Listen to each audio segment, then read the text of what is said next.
And there we go, the microphone is on. Welcome everyone, I'm your host DrFox2000 and you're watching VolcanoX live stream. And good to have you on board. Happy June 28th of 2023. And in some of your places it's the 29th already. We understand that you're in the future, but you still won't share those lottery numbers with me. I have no idea why. Anyway, awesome. Glad to have everyone on board today, and thank you for the welcomes. And let's see who all popped in here. And Sue, of course, saying hi. I hear you. All right, cool. Amelia sending wonderful colored hearts. All awesome. Okay, and the king. All right, thanks. Let's see. Let's get at things. Let's not hesitate. We'll get at giving cookies out first, I think. Let me get that in there. So many letters in there. And gotta put an S behind it too. All right. It was Kevin Williams. He was first today. And congratulations, Kevin, on getting those cookies. And pays to be number one. Anyway, let's get at saying welcome to our wonderful moderators, Arizona Snowman and Piggy. Piggy, who got 2 new birdies today. She's got additional family members. Birds. Bird is the word. Okay, Piggy's got the birds. And glad to have you on board, Piggy. Also, welcome to CND Boy, as well as Gary 24/7 Live, AZ Skies, and Lucas Snow, Joseph Fields, Texas, and possibly Mona Lisa Smiles as well. Welcome to all of the moderators. Glad you guys are on board, and thanks for being here as usual. And let's see. What do we want to get at? We want to say hi to everyone. Wonky Donkey is making all kinds of noise already. I hear him going, hee-haw, hee-haw, hee-haw, I'm here, Dr. Fox, hee-haw. No? Is that a bad Wonky Donkey impression? Anyway, I tried. Oh, hang on. I have to put a British accent on that. I have no idea how to do that. Never mind. All right, let's say hi to everyone. We'll start out by saying hi to Wonky Donkey. Good to see you, Trev. And our wonderful King is here, King Colin, and glad to have you on board. Welcome, Sue Hayes, the report lady. Welcome. Debbie Brady also here, and Six Sense Amelia is on board. Welcome, Amelia. And who else we got? Henry Nelson is in the house. Kevin Williams, of course, got the cookies. And we're scrolling upward. We see Florida 360. Oh, I mean a full circle of Florida. All right. Let's see. Who else we got? Let's see. I had to clear my throat. Sorry. Yona from Iceland. Welcome, Yona. Glad to have you on board. And who else is sneaking around in here? We got Amelia already. We got Sue. Yep. I'm still scrolling upward looking for more wonderful people. Like Dan. I see Dan is here. Welcome, Dan. And who else we got? Scrolling upward. That looks like about it. I think we are missing a bunch. People probably not talking a lot. I know Sophie is here. I can see that. She's going, hey, me, say my name. This is Sophie. My name is Sophie. Welcome, Sophie. Let's see. Who else we got in here that, I was going up that I may have missed. And I think I got most of you. If I didn't say your name, it certainly wasn't on purpose. Just sometimes I miss people. Some people are sitting in the lurkers lounge. They may have said one thing and I missed it, and they are sitting there eating lava cookies. Robert and Chandel just got here. Welcome. And yeah, it happens. So anyway, let's get at things. We'll park our wonderful lava that we see there. We'll give it a quick stop, and there we go. And we'll get rid of the banner. I just got to find the banner. Oh, it moved me. All right, there, we got rid of that banner. So yeah, let's talk about Hawaii first. Of course, this was the shot from a couple hours after the eruption. Not even a couple hours, hour and a half, I guess, something like that. But anyway, let's get rid of that off the screen and go to what we want to look at, and that is Helemaumau crater. We still see our cat face over here in the wonderful west vent or southwest vent on the side wall, and we see some smoke coming from here, and that is, you know, everybody thinks, yeah, it's just smoking, but you know, I was curious, where there's smoke, there's got to be fire. Something's got to be doing something. And Sophie, we're on Hawaii right now. I have no idea how Katla is going. I wanted to show you this one, and this is, of course, from 1:35 a.m. Hawaii time. And here we see a bunch of bright spots again, all of a sudden. And especially right in here. So when we see that during the daytime, that area over there, that we're going to take a look and see if we can refresh this and kind of pinpoint that same spot, and that should be right around there. So it's this guy here that is glowing, and it decided to glow a whole bunch. Not sure what the heck is going on there. This is our west lava pond, and just a little further and to the west from there we have a glow spot. Wonky donkey, what? Oi, don't forget me. Forget you for doing what, wonky donkey? We got you. We said hello to the wonky donkey. He went ee-haw, ee-haw, ee-haw. Didn't you hear that, wonky donkey? Oh, never mind. It's all okay. What did you get out of Henry's fridge? Oh, yeah. Darn Henry let him out. Yeah, I needed some room for beer. Oh, what a guy. What a guy. Well, at least a donkey is cool. Anyway, yeah, so we do have some activity there that we weren't seeing before. It was dark in there in the other shots, so being able to have seen that gives us a little bit of hope. This, of course, is what the other one is like. I'm going to refresh that one as well. That's that B1 camera, and you do see a little bit of smoke here and there, so kind of makes you wonder. We're seeing our steam on the side. Really can't tell what's going on over there, too much shadowing, but it might be a little bit of steam coming out of those spots as well. Don't know, can't really tell from the shot because of the cloud and extra stuff in there. And let's go to the thermal. Of course, this was the thermal at 1:44 a.m. So you can see that west lava pond right in here, and where it's got kind of a hot spot right there, kind of weird. But the other vent that is going, you can't see that over on the other side here where that glow spot is. So that is something we do want to keep an eye on. I'm going to refresh this so we get the current image, and that is about it. So it really hasn't changed any. Looks the same as what it did. So we will leave that be.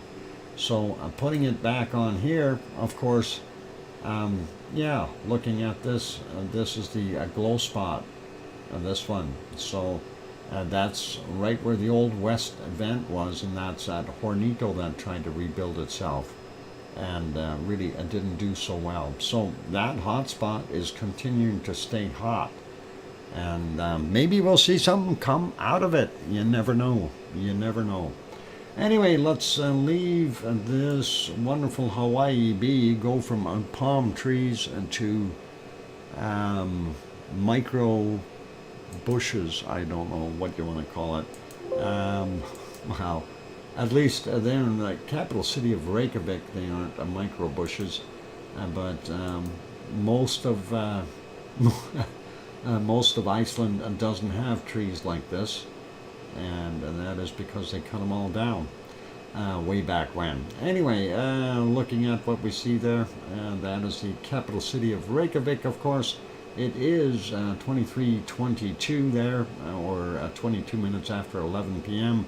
Let's take a look and see if it was any better during the day. I wanted to go back about 9 or 10 hours. I think we'll go shoot for the 10-hour mark, and there we go. Twirling away. Come on, hurry up. There we go. So, yeah, looked a little hazy, rain off in the distance from the looks of things, but not a bad looking day for Iceland. I guess it's pretty much the way it is there all the time.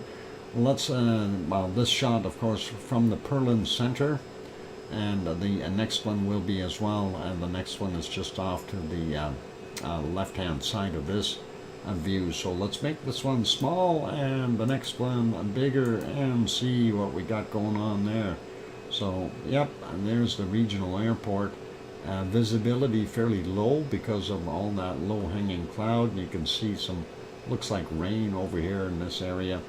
I'm going to put this back to about the 10-hour mark as well, or close to it, I guess, so we get a fair comparison.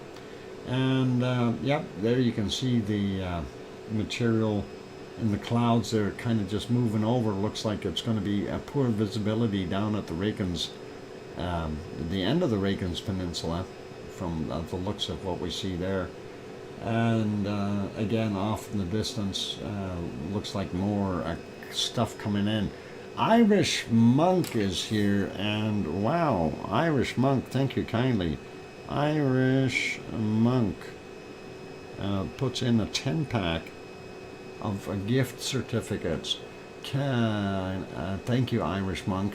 And Piggy throws in a £2 a super chat. Thank you, Piggy. That's very kind of you as well.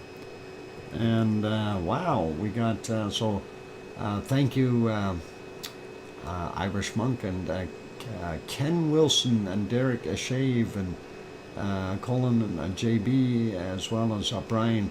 No, hang on, not Brian. Echo the bot. Echo the bot. Echo the bot. Got it. And Andrea Greenall, welcome and congratulations.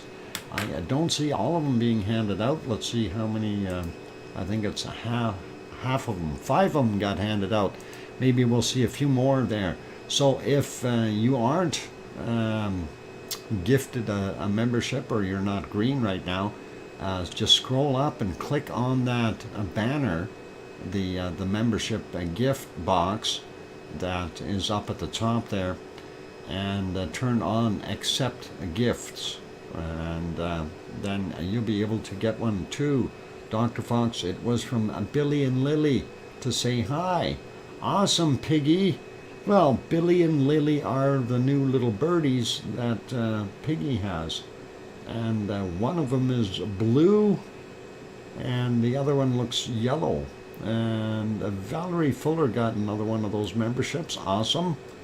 Wonky Donkey says, hi, Dr. Fox. Did you say hi to me yet?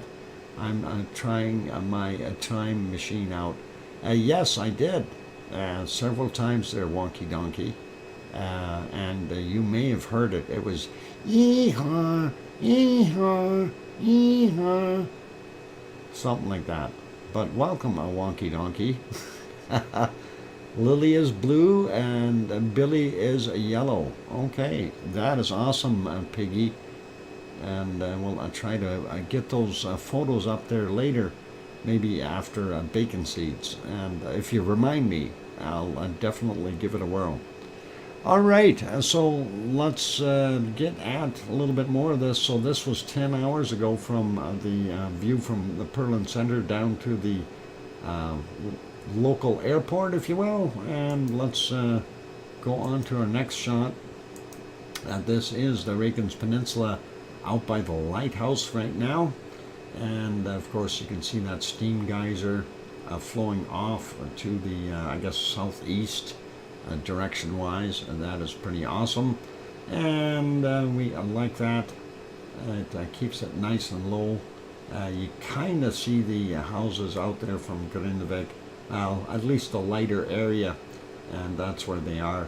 And that's not that far away. And of course this is the geothermal power plant. The Blue Lagoon's actually over there. Visibility isn't the best for looking at it right now. I was going to try to see if we can see it about 10 hours ago though, and I don't know if we can. It was lighter but hazier, so yeah, I'm not able to see it off in the distance there. Not going to worry about that though, but it still looks not bad, and looks like the wind did not change directions in 10 hours, all going the same way. And that is good, I guess, for them. And let's take a look at the next one. And of course, that should be Katla. And there is Katla right now. And that is, well, it's underneath the clouds, underneath the ice over here. Let's see if we back that up just a few minutes. We might be able to see it here. Or is that cloud just too darn low? That cloud is just hanging way too low. It doesn't matter where I go. Let's back up and see. About 10 hours ago, I think we might have better luck. And there we go. Yep, almost. We can see a lot more of the ice there at Katla. Let's see if we can get even better. This is almost 11 hours ago. Well, it had that. In the morning it gets that frosty haze over top of it, and it's harder to see. You got to wait till the sun burns that off. We'll try it at 10:20. No, didn't work. We'll move it on a little bit. Anyway, it's back there underneath that wonderful cloud mess. We do have a lot of tourists out here today. That's pretty awesome looking. And the water levels have dropped a whole bunch. You can see it's not wet in between here anymore, and all this area is exposed. So doing fairly well. Things are drying up for them, and we like that. Let's put that back on live. This, of course, the current condition at Katla right now. We will see what the earthquakes are doing in a few seconds, or wow, in a few minutes. This is the other view of Katla, a slightly different angle, and those clouds are hanging way too low for us to be able to see. So let's leave it as that, and we'll put it back on this one going in, and we will take a look at our harmonic tremor chart. Well, actually, no, we won't. We're going to take a break first. I do need a break. It is quite warm here for me. In my office is sitting at 33 degrees, so I have to take a little bit of a break. And I do just want to acknowledge we've got a few spikes in here, and some business during the course of the day, so it makes me wonder what's going on. What's it? The Full Circle, Florida says, Dr. Fox, sorry, I have to run. Got a report to do that I didn't expect. Wow. Maybe walk and write quickly. Anyway, take care, Full Circle, Florida. Be safe and do your report. Homework. Billy Bob Joe saying, smoky here, Dr. Fox. Okay, 2:30 a.m. there for Piggy. And she is in the future. Piggy, what are the winning lottery numbers? I still have 30 minutes to get down to the store and buy the lottery ticket. Oh, darn it. I wish it worked that way. Unfortunately, it doesn't. Okay, so we see that we're going to have a little bit of fun at Fragradalfjall. I'm going to go take that break. I'm going to put you back on the canned lava and let you enjoy that. And we will leave that on for the break. There's the archive, the footage. Welcome, Mona Alfano. at 10, 12, 15, 32, 64, and we need one more number and the bonus number, Piggy. Is that enough? No, we need seriously, we need 2 more sets. No higher than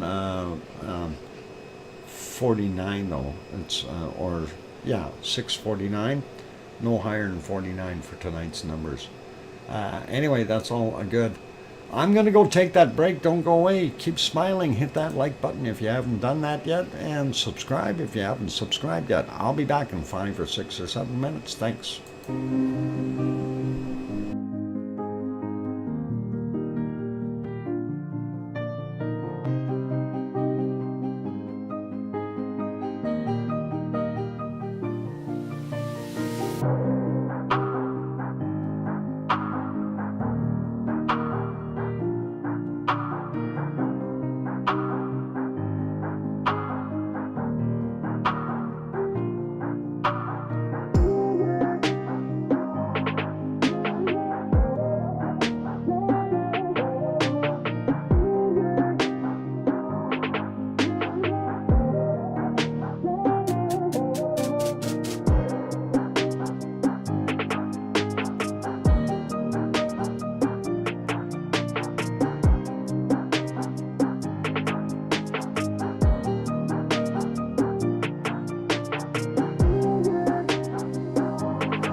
And there we go. The microphone is on. Welcome back, everyone. Glad to have you on board. And I see, yes, Sue got your picture. Thank you. We'll see if we can get that up on the screen in a few minutes there. And welcome to Dude. Good to see you. Billy Bob Joe also here, and good to have you on board. Brian Perfectability also here. And let's see, Mona Alfano also on board. Thank you for the welcome backs from all of you. And let's see, from Piggy, and who else we got?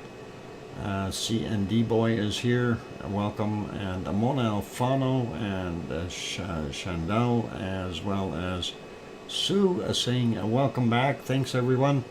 Okay, so yeah, looking at what we've got going on, not bad there. And a dude mentioned that it won't be long for Hawaii to erupt again. Well, I certainly hope so, dude. That would be really awesome if we could see Halemaumau crater like this again. It would be pretty cool, in my opinion. But anyway, we'll see what happens. You know, as I mentioned earlier, the hot spots there, especially where you see that big welling over on the right side, that's kind of the same spot, and where we're seeing that heavier light that we've seen. And hopefully it will start doing something. That might be the primary place for it to pop. But then again, you never know, it may hit that southwest wall again and go from there. And Piggy is sending me emails. I gotta take a look and see what that is. Piggy, did you feel that earthquake, Piggy? That is the question that I've got. Did you feel the earthquake? A 3 point, what was it, 3.6? 3.5. I hope, oh, you did feel it, okay. Oh, well, I hope it didn't shake too much there. I hope Kermit is okay with the ceiling as well. Oh boy. Not good having those quakes. Anyway, let's get them shimmied. Okay, well, as long as it's just a shimmy. A shimmy with a little bit of a shake is okay, but when you get that shimmy roll and then shake, you're in trouble. Anyway, let's get at it here as what we had looked at just a few minutes ago. Just kind of seeing a couple of big spikes in here, likely a couple of quakes at the Fragor del Fiol. We did see our magmatic moving down and came back up, rebounded to about the same height, and looked like it was heading back down. A seismicity, a smaller drop, but came up quite a ways and dropped back down as well. And of course our tectonic movement, we see quite a bit of action right in here, and then it dropped off again. Unfortunately not sustained. If it would continue, it would make me really happy. But hey, you know, we can't all have it all the time. Anyway, let's take a look at Askia a little further up. Whoop, I went right past it. There is Askia. And it dropped a little and kind of went up and almost held it steady there for our what is that? That is for our magmatic movement. A seismicity did drop a bit and rebounded and holding steady, and looks like this tectonic action here dropped down and raised quite a bit. It didn't drop as much here as it did over at Fragor del Fiol. That is a good indicator, though, that what we've seen at Fragor del Fiol is a likely tectonic movement, considering Askia is quite a distance away from it, and it's very similar in chart design. Let's see, this one feels slightly stronger. Okay, we got another one going right now. Hang on to your socks, Piggy. I hope you're okay. And that is not good. Grimsey, there's Grimsey's chart. We did see a little bit of uptick and down yesterday, but apparently the sensor kicked out and kicked back in again. And we do see that we have an elevated magmatic line and an upward trend on our seismic as well as our tectonic, making me wonder what we got going on. And Piggy, give us a report. Are you still okay?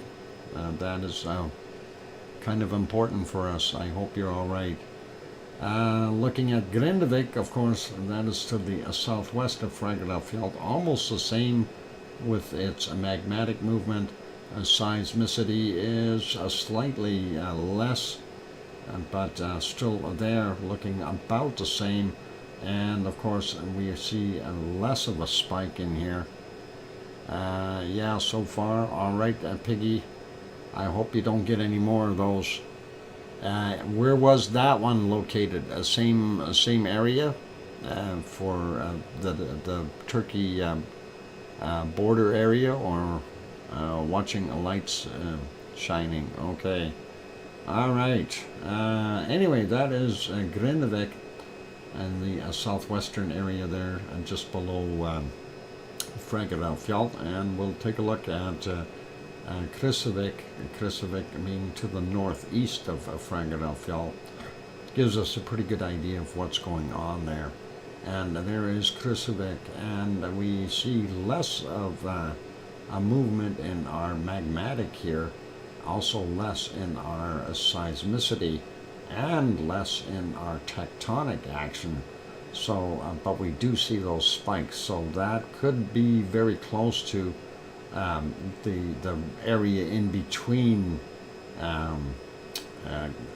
Kristavik as well as Fagradalfjord, or we just may have them closer to one than the other, but up in that region anyway, and that's what I'm seeing. All right, let's see what we got. You get alerted. Swinging. Okay. Watch the lights swinging. Okay. Shining, swinging. I guess that is pretty scary there, Piggy. I wonder how big was that extra one, Piggy? Or did you get another notification on that one? Just curious. Fagradalfjord, there it is. That's what I wanted to put on. Did you kick it again, Doc? No, I didn't kick anything. I tried not to. The Grimsey one there, somebody else tripped over it. Hermione is here. Hermione and Fluffy. Welcome, Hermione. Nah, just baby ones. Okay, Piggy, just little guys. That is okay. Then you are safe. That's the important part. And all right, let's go over to the earthquakes. We'll take a look and see how many earthquakes we had there in our Icelandic area. I'm gonna have to zoom out a little bit and see what the heck is going on. I have not seen this map as of yet, so today, and this is what we see: 104 quakes, and we see everything down in the bottom here. Looks like Katla area, and down there on the Rikans Peninsula, heavy duty from the looks of things. And we are seeing big shakers up here as well. 3 in that region from 920, 1.1 kilometer down. 3 in magnitude. That's fairly big. And then what is this? This Hofsjökull, if I said it right. And there's a bunch up here. 1109. We had a 1.22, 2.3 kilometers down. 1.54, 6.3 clicks down, 7:37 this morning. 1.82, 7.3 clicks down, 8:55. And next one is a 1.54, 6.3 clicks down, 7:37 a.m. And a 2.59, 2.2 clicks down from 8:54, as well as a 1.46, 1.5 kilometers down from 8:57. So lots of activity up there. We got that 3 already. Let's take a look at this guy up here. 1.65, 3.8 clicks down, 8:05 was the time on it. This one here is from 1430, and it's a 1.95 and 2.7 kilometers down. Let's grab this other guy over here. All lost and lonely, 1.38, 15.6 kilometers down, 7:13 this morning. That 0.96, 2.77 kilometers down, 14:30, or something like that, 14 something. What is it? 14:30. Yeah, I think I got that already. 1.11, and that is 7 kilometers down, 47 minutes after midnight. This is Hecla over here, just to give you an idea. There's a 0.2, 7.3 kilometers down, 6:58 this morning. And let's kind of divide things in half here. Irish monk, my avatar has gone wild. Oh my God, what happened? What is that? That looks strange. It looks like a goat. Is that a goat? Irish monk, I can't tell what it is. It's too small on my screen.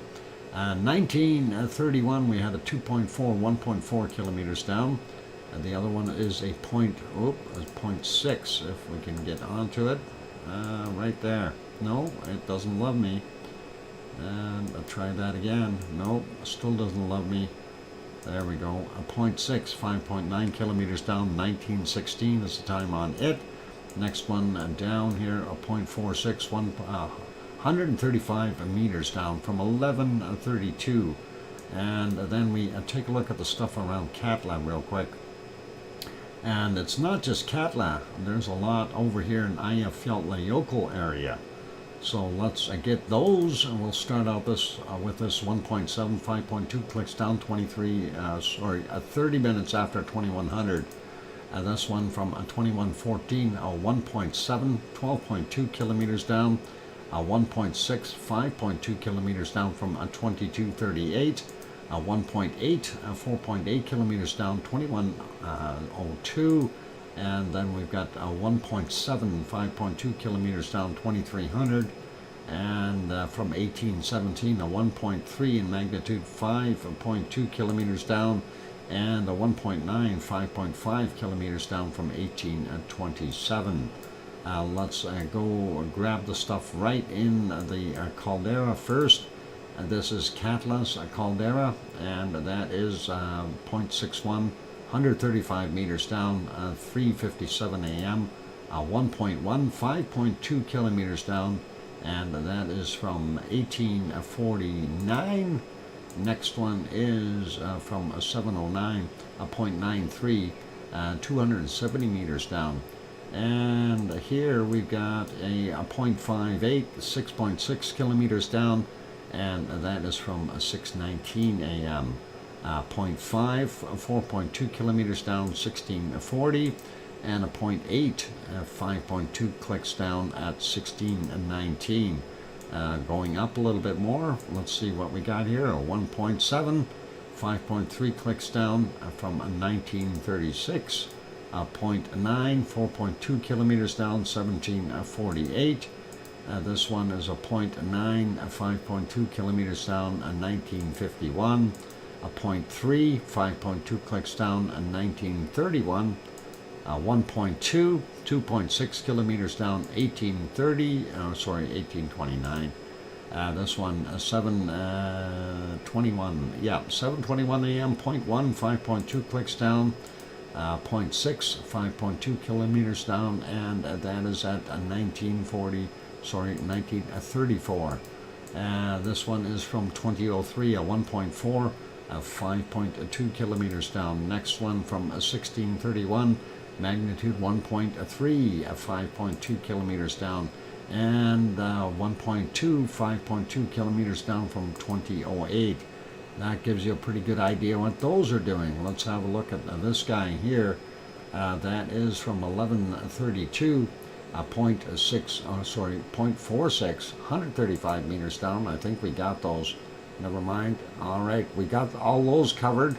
Let's take a look at what's happening here on the Reykjanes Peninsula. And of course, for those who aren't familiar with Iceland, that is the capital city of Reykjavik, right in here. And you can see that a regional airport, the Perlin Center being over here. We were looking at the view of this area as well as this area. And that is from the Perlin Center. And going over here, we can see the Keflavik International Airport, Keflavik, Reykjanesbær, Jarvik. And of course, down here is Grindavik. And look at all these little, all these quakes here at Grindavik. And of course, we see the Blue Lagoon and the power plant there as well, just so you have a pretty good idea of where things are. Anyway, let's take a look at some of these quakes and work our way through them. Looks like majority of the swarm is either right underneath or on the edge of that little lake. And we'll take a look at that. And thanks, thanks Piggy for that 5-minute warning. We got a 0.8, 5.7 kilometers down, 2:35 is the time on it. 1.16, 6.3 kilometers down, 7:44 a.m. And if we zoom in a little bit more, let's grab the stragglers. 1.1 kilometer down from 15:58. 0.1, 5.6 kilometers down, 10:03. We'll grab this guy out here. 1.5, 400 meters down, and 9:26 is the time for that. Then the biggest one out of the batch, 3.22, and that might be what we were seeing on that spike. But we didn't see that on the one at Kristavik. I don't know why. 7 kilometers down. That should be huge on their sensor. 9:21 a.m. for him. Let's leave that alone. I'm going to go zoom in a little bit more. Dr. F, a 3-minute warning. Thank you, Piggy, for the 3-minute warning. And that is awesome. And thank you kindly for the wonderful super chat as well. And we'll look at it in a minute. Anyway, let's do this 0.9. I want to see it. 6.7 kilometers down, 9:33. 0.2, 3.3 kilometers down from 10:11. And we got 2 stacked together. 1.63, 6.9 clicks down, 9:25. Next one is from 9:27, 1.49, 6.2 kilometers down, 1.3 from 6.9 kilometers down, 8:33 a.m. 1.22, 7.1 kilometer down, and 9:24 is the time on that one. Next one is a 0.9, 7.7 clicks down from 8:33. And then we've got from 15:58 a 1.09, 7 kilometers down.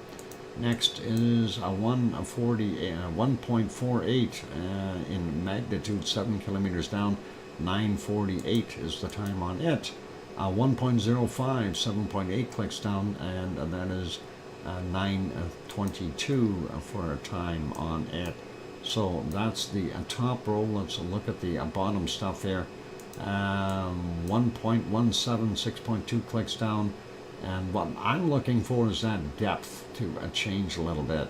12:33 for that one. This one is from 9:28, 1.61, and that is 6.1 kilometers down. This one is a 0.66, 5.1 kilometers down, 9:24 a.m. And we got a 1.63 in magnitude, 6.2 kilometers down, 9:37 a.m. From 11:19, we got a 1.59, 6.7 kilometers down. Down here, a 1.19, 6.3 kilometers down, 14:10. 1.81, 5 kilometers down, 9:26 this morning. A 0.98 in magnitude, 6.2 kilometers down, and that is from 9:36. And we've got a 0.53, 9.5 kilometers down, 9:38 is the time on that. This one is from 9:27. It's a 0.61, and it was a 6.5 kilometers down. Next one is 0.1, it's 5.9 kilometers down at 16:53. And let's see, I just want to see if I can I'm going to just finish this batch and then I'll take the break. This one, a 0.81, 6.0 kilometers down, and from 9:43 is when that came in.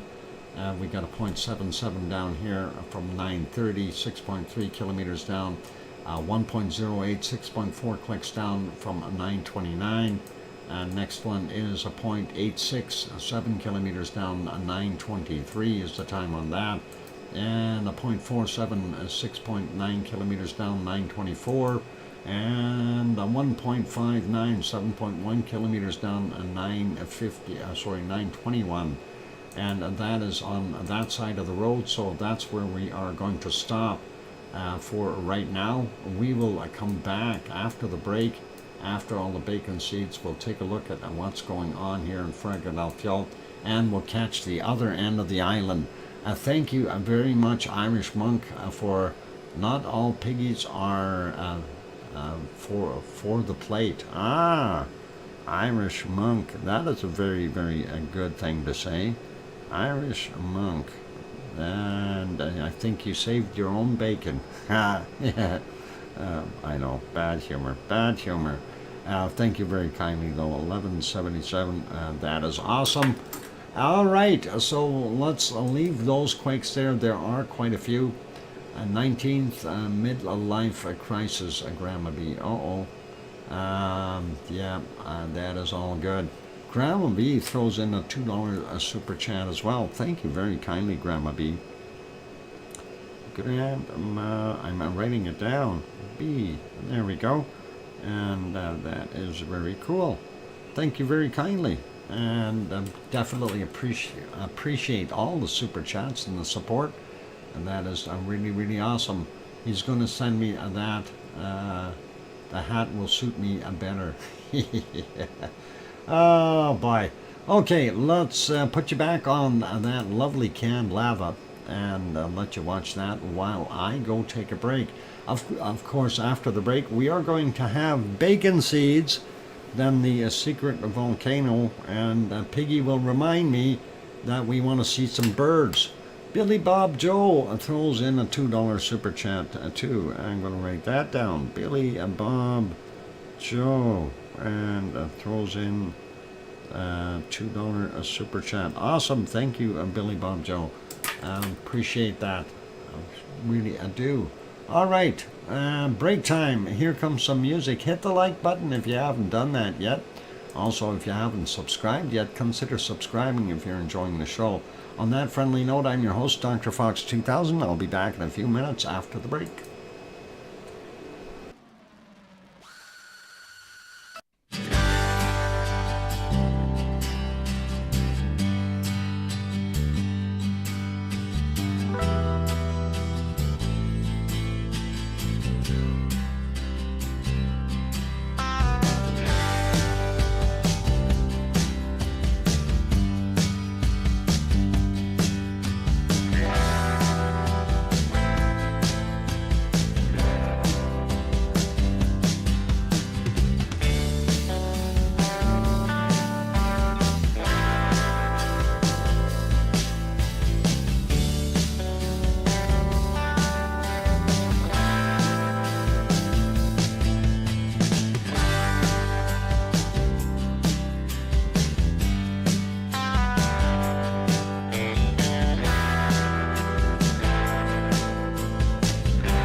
And there we go. The microphone is back on. Welcome back, everyone. Glad to have you all on board. Of course, I'm your host, DrFox2000. You're watching VolcanoX live stream. And thank you for the welcome. I'm back from Sue. And Susie is here as well. Welcome, Susie. And Billy Bob Joe, of course.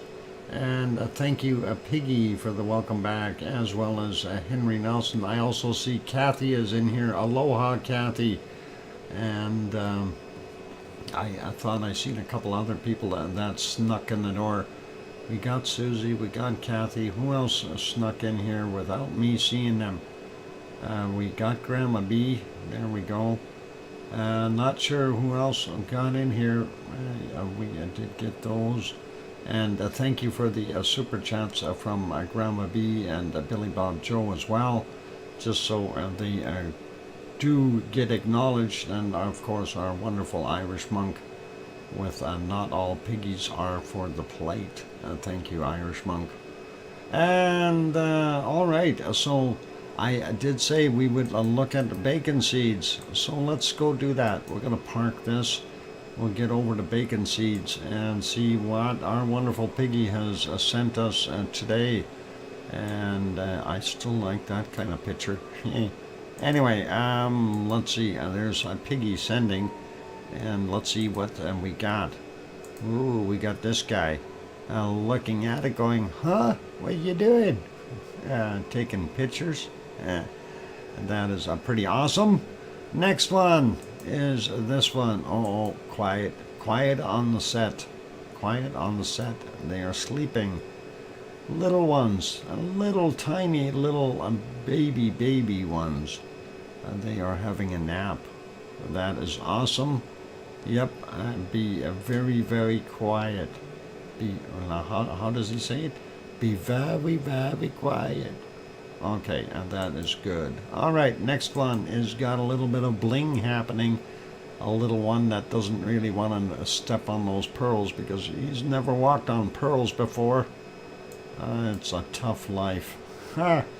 And that is awesome looking as well. Next one, and this is a snout bop peekaboo, and looking at you. This can't get much better than that.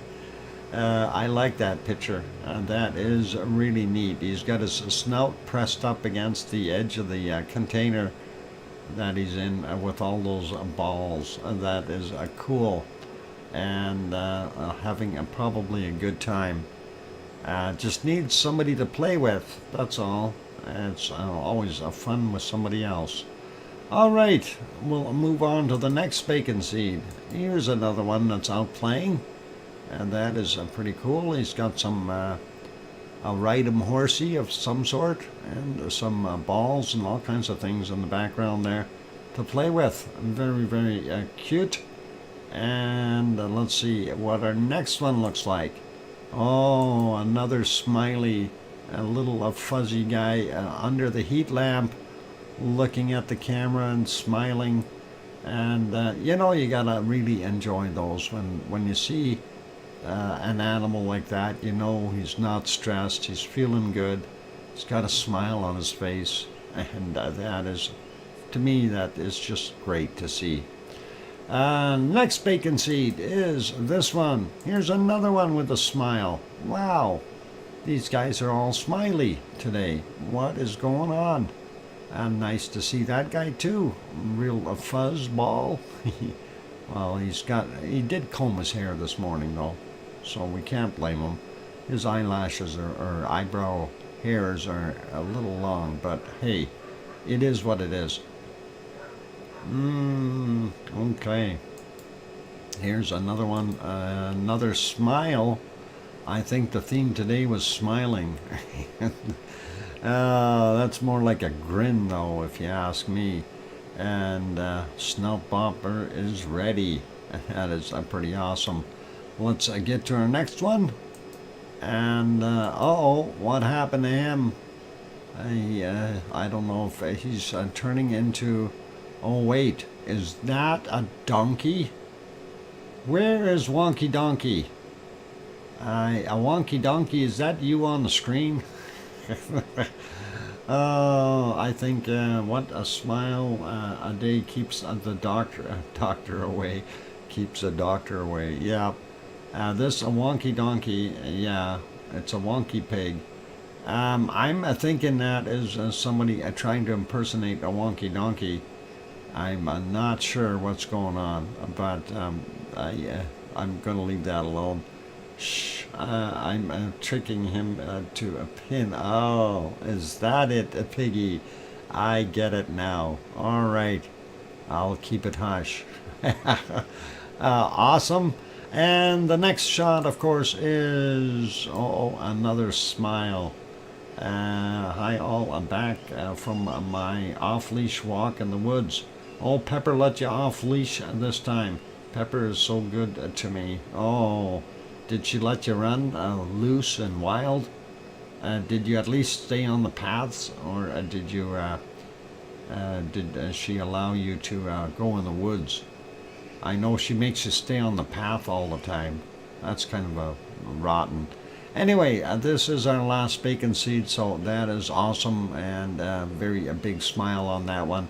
Thank you very kindly, Piggy, for sending those wonderful bacon seeds in to us, as usual, and that is very nice of you to keep doing it every day, day in, day out. We are at this is bacon seed number 3,890. So if you take about 300 out for doubles, we're well over 3,500 individual pictures of pigs. So that is a lot of bacon, a lot of bacon. Anyway, let's go. Oh, the birds. Oh yeah, I can actually load them right here. It's okay because we got to load them anyway. And let's get down there. I cropped those pictures a little bit, Piggy, so we can see them a little bit better. I just got to find the pictures. I know they're here somewhere. I saved them. Let's see, where are they? And I know they're in here. I know they're in here. I know I saved them and cropped them. I just have to locate them. Why am I not seeing them? Why is that doing it to me again? Or are they in the other one? Let's go in here for a second and take a look. Maybe they're in the other folder here. And they shouldn't be, though. I know I put them in there to make sure I could find them. I hope it didn't save it to here. And let's see. Where are they? Uh-oh. It's done it to me again. Snuck them out of here. Not in here. Let's cancel that for a second. Let's try this one more time and see if it'll pick them up this time. Okay, I saved them under bacon seeds. I know I did. And where did they go? I have no idea where they went. Oh my God, I'm going to have to open up the other file and see what happened to them. Or if it's just my software not able to see them. Because I know I cropped them and saved them. Let me actually open the other shot up here. Open and let's see if we can browse and find them. Because something went awry. Let's see. Okay, and now I'm kind of scratching my head going, what happened? I saved those pictures. Okay, Piggy, I don't know where they went. I'm going to have to see if I can resave them. For some reason, I'm not seeing them. This is absolutely bizarre. I have no idea where it saved them to. Because it should have been in the folder that I was looking in, and I don't see them at all. Especially with what I named them. So Okay, we'll cancel that for now. Okay, I will see what I can do to find it during the next break, Piggy. That was supposed to be there. I don't know why it didn't work. Anyway, I wanted to show you the mystery volcano, and I know this is going to be a really tough one today. There is our mystery volcano. No, it's not Sakurajima in Japan. And that is, no, it's not Sakurajima in Japan. It's not Mayon. No, sorry. It's not Semaru. No. It's not Merapi. No. It's not Popo. No, not Popocatépetl. It's not Pavlov. You know, I have to admit though, like, you take a look at the quality of the picture. It's not the greatest of pictures, but it's meaningful. I know I made it tough today. I have just, you know, this urge. Oh, seeing D-Boy already throwing in the white flag. That's one flag on the play, 4 more to go, and I will reveal it. But yeah, I want to see a few more guesses here. I'll Krakow. It's not Krakatoa. No, it's not Bardabuga. It's not Villarrica. No, Barren Island. No, it's not Barren Island volcano either. No, it's not Ibu. No, that's IBU, not EBU, but it's not Ibu. Clues. Okay, I will give you a clue. It is within the ring of fire. It's within the ring of fire. No, a Stromboli is not, Kevin Williams, sorry. Within the ring of fire. Oak Island, no, there is no gold there. It's not Oak Island. And no, Henry, it's not Cotopaxi. It's not Sabancaya either. And it's not Vanuatu. A nice try, Irish monk. It's not Semaru, or it's not Marapi or Murapi either. So I'm giving you hints here. It's not Ibu and it's not Dacono. So those are off the list. No, it's not Reventador. And let's see, any more guesses? I have one flag on the play. Fuji. It's not Mount Fuji. Mount Fuji's been idle for a while. Sakurajima. Nope, not Sakurajima. It is a Japanese volcano. And no, it's I don't think it speaks Japanese. It's not Shivelish either. It's not Fuego either. It is somewhere in Africa. No, Alan, it's not in Africa. It is within the ring of fire. Okay, it's within the ring of fire. That means it is close to the Pacific. It's not Shivelish either. Sorry, Mars 2028. Sue, what did you say? It's not Colima. Sorry, Sue. Not Colima. There is a second flag on the play. 3 more flags, and we'll take it as a surrender from the stream. And so just put up your white flags if you're giving up. Louette, no. Mount St. Helens, no. Sorry. Damn, all these girl volcanoes look the same to me after a few beer. There you go, Irish monk. And no, Sue, it's not Trident volcano. No. I'm trying to bite my tongue. I better take a look and make sure I've got the right hemisphere before I say anything here. Let me take a look and just confirm the hemisphere. And where is that? If I zoom in a little bit just to make sure I'm on the right spot. And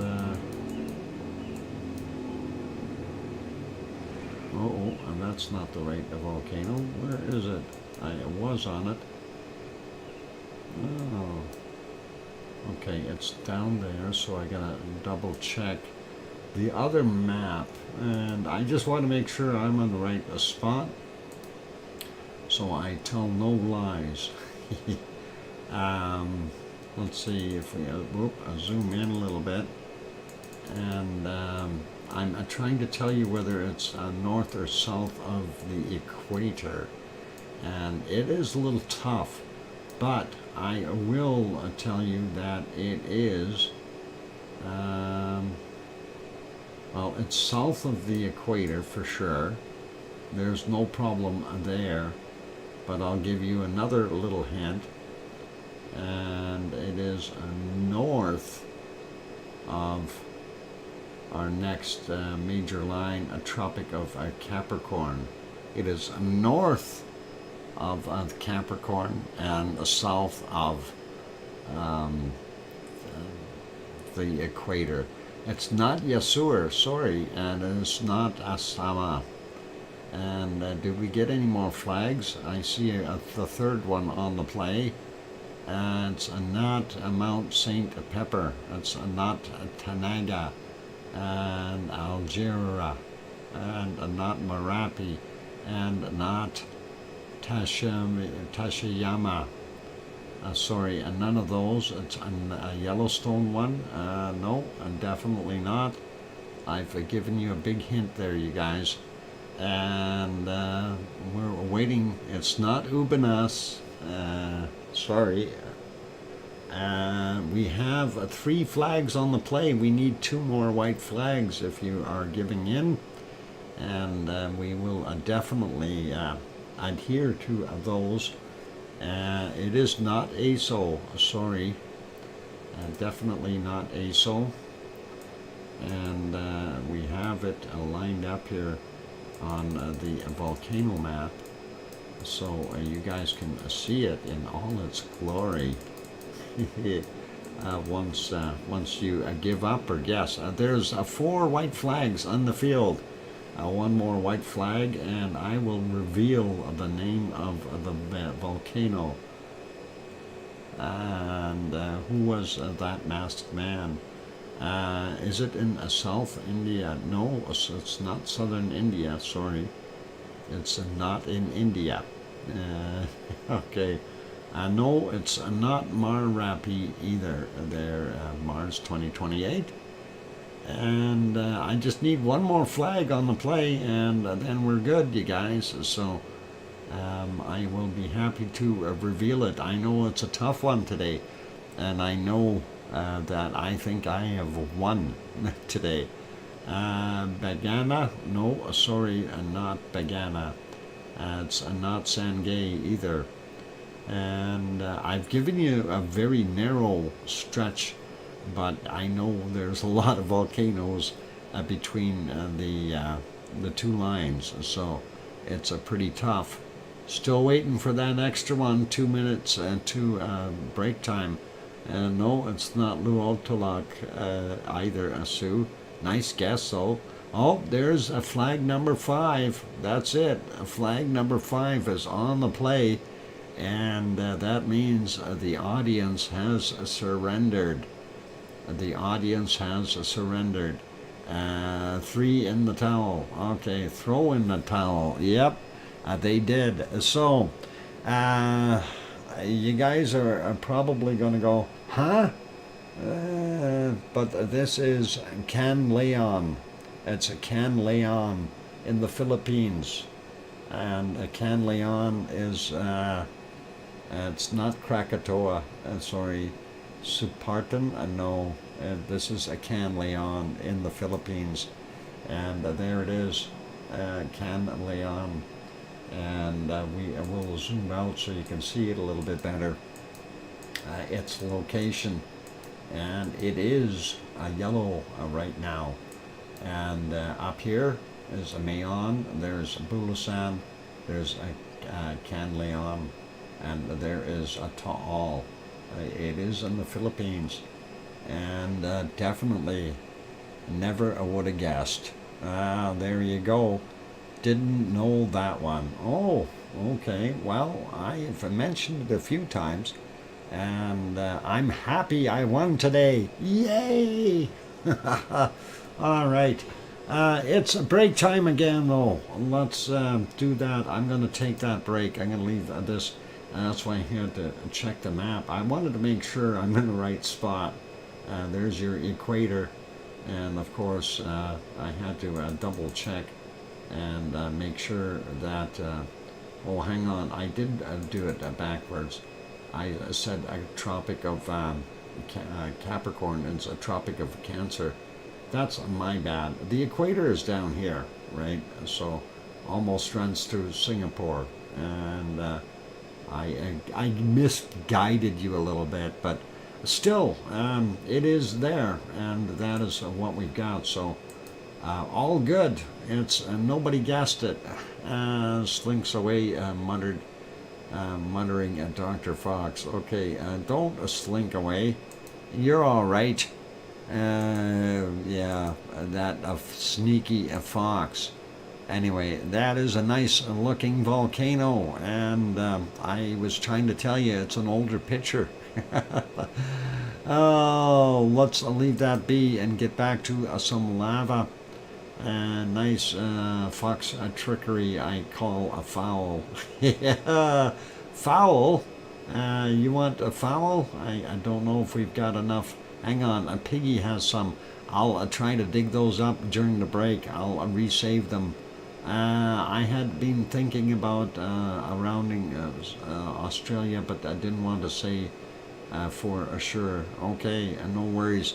Okay, we'll leave it there. For those good people that are here, you can hit that like button if you haven't done that yet. And Linda saying, see you all, have a good night. I'm back to lurking. Linda Schoof, take care of yourself. Thanks for peeking in and doing your thing. Here's some music. Hit the like button. Hit the subscribe button. Foul as giving us the wrong hemisphere. Oh, it happens. Hemispheres. Oh boy. My bad.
And there we go. The microphone is back on. Welcome back. What influence of what? Susie, are you under the influence of something? Other than the volcanic lava and hypnotic lava, and that is a lot of us get that way. Anyway, thank you for the welcome backs from Sue and Henry, and I hear you, DrFox2000, loud and clear, sir. Thanks, Sharon Stewart. And that's good for now. Lava hypnosis, yes, that's what's getting her, and all good. Anyway, let's get back over to Iceland and let's see the rest of the earthquakes. Welcome, Mona Alfano. Glad to see you. And let's do that. Where are we? There we are. Okay, so we were looking at all this mess in here. We got all those. That is Krusvik right there.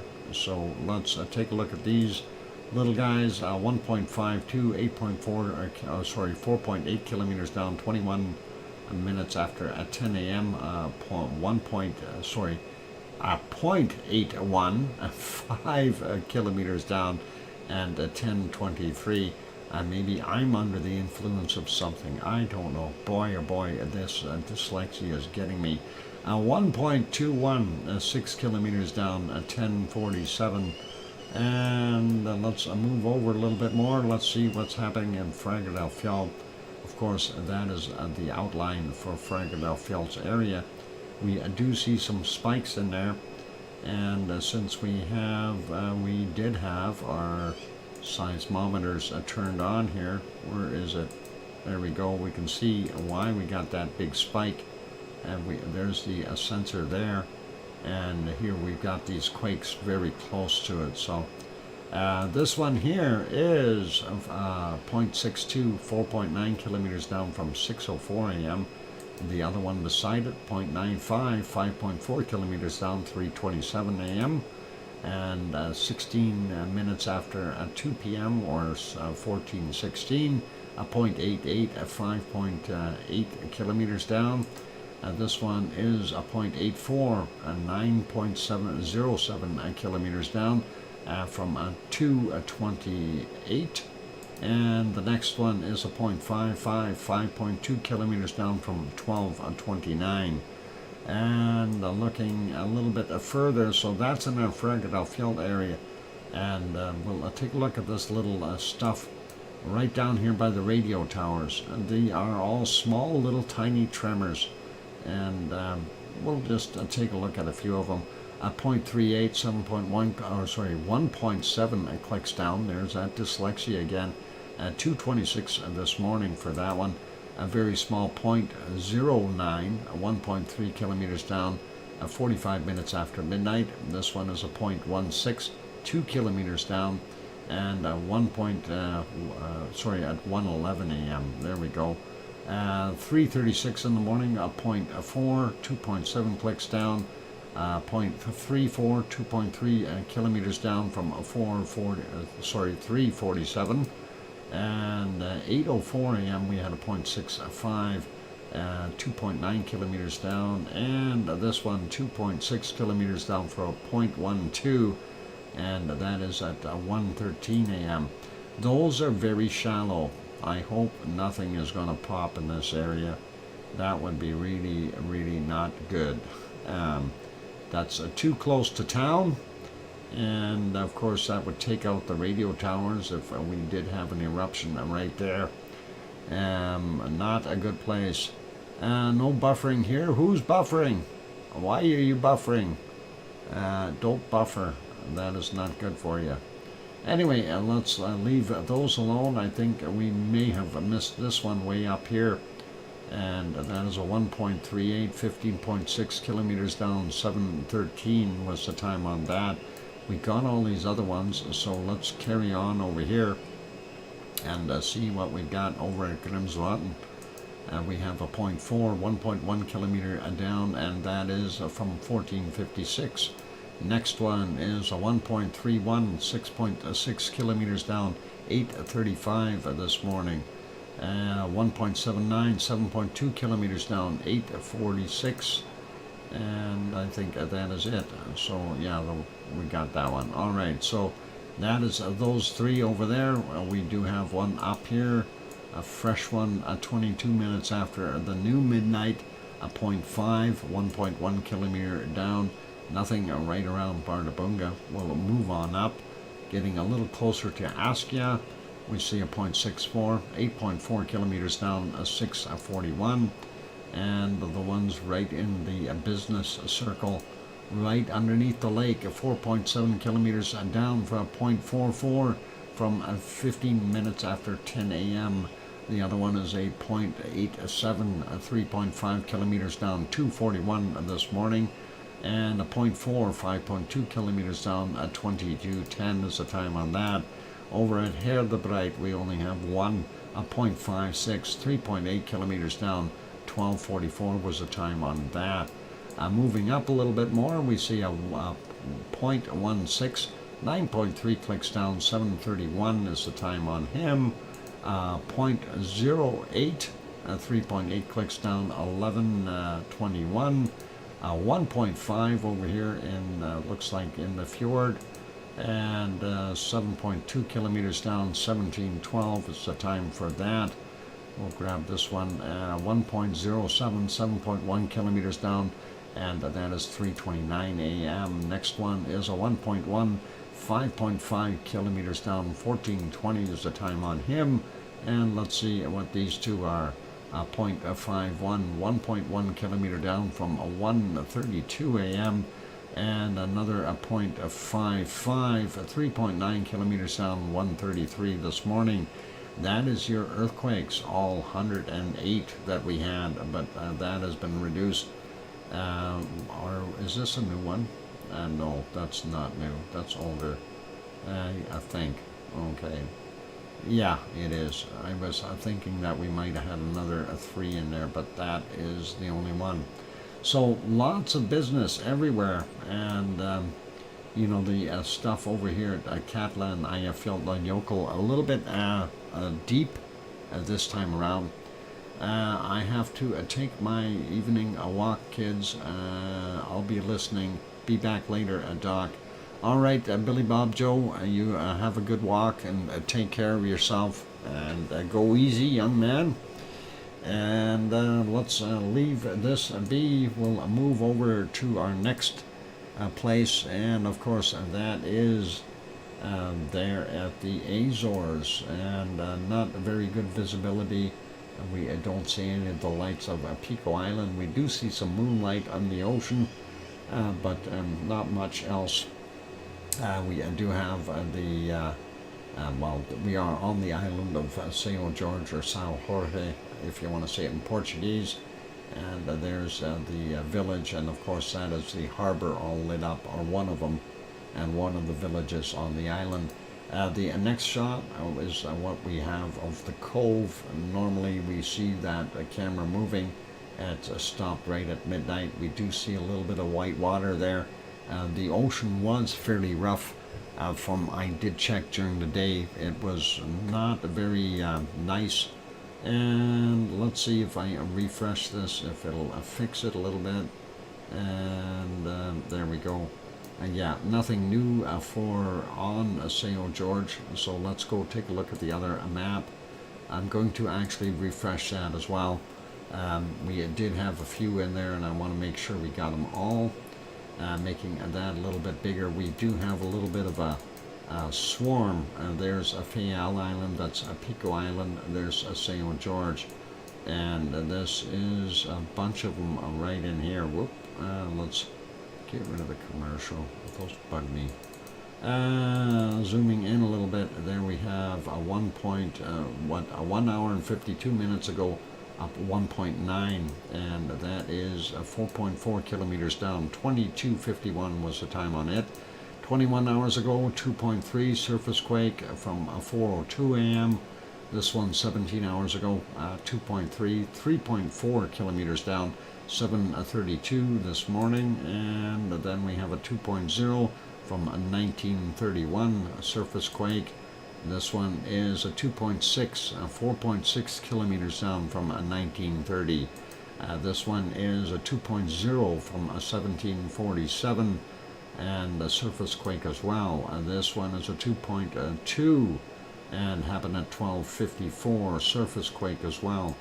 And a 2.5 from a 217 this morning, and that is also a surface quake. So that is it for those ones. Let's take a look at the other two that we've seen. And there's Tercel Island. This is 1 hour and 60 minutes ago. Hey, that adds up to 2 hours, doesn't it? 2.1 in the magnitude, 15 kilometers down, came in at 2243.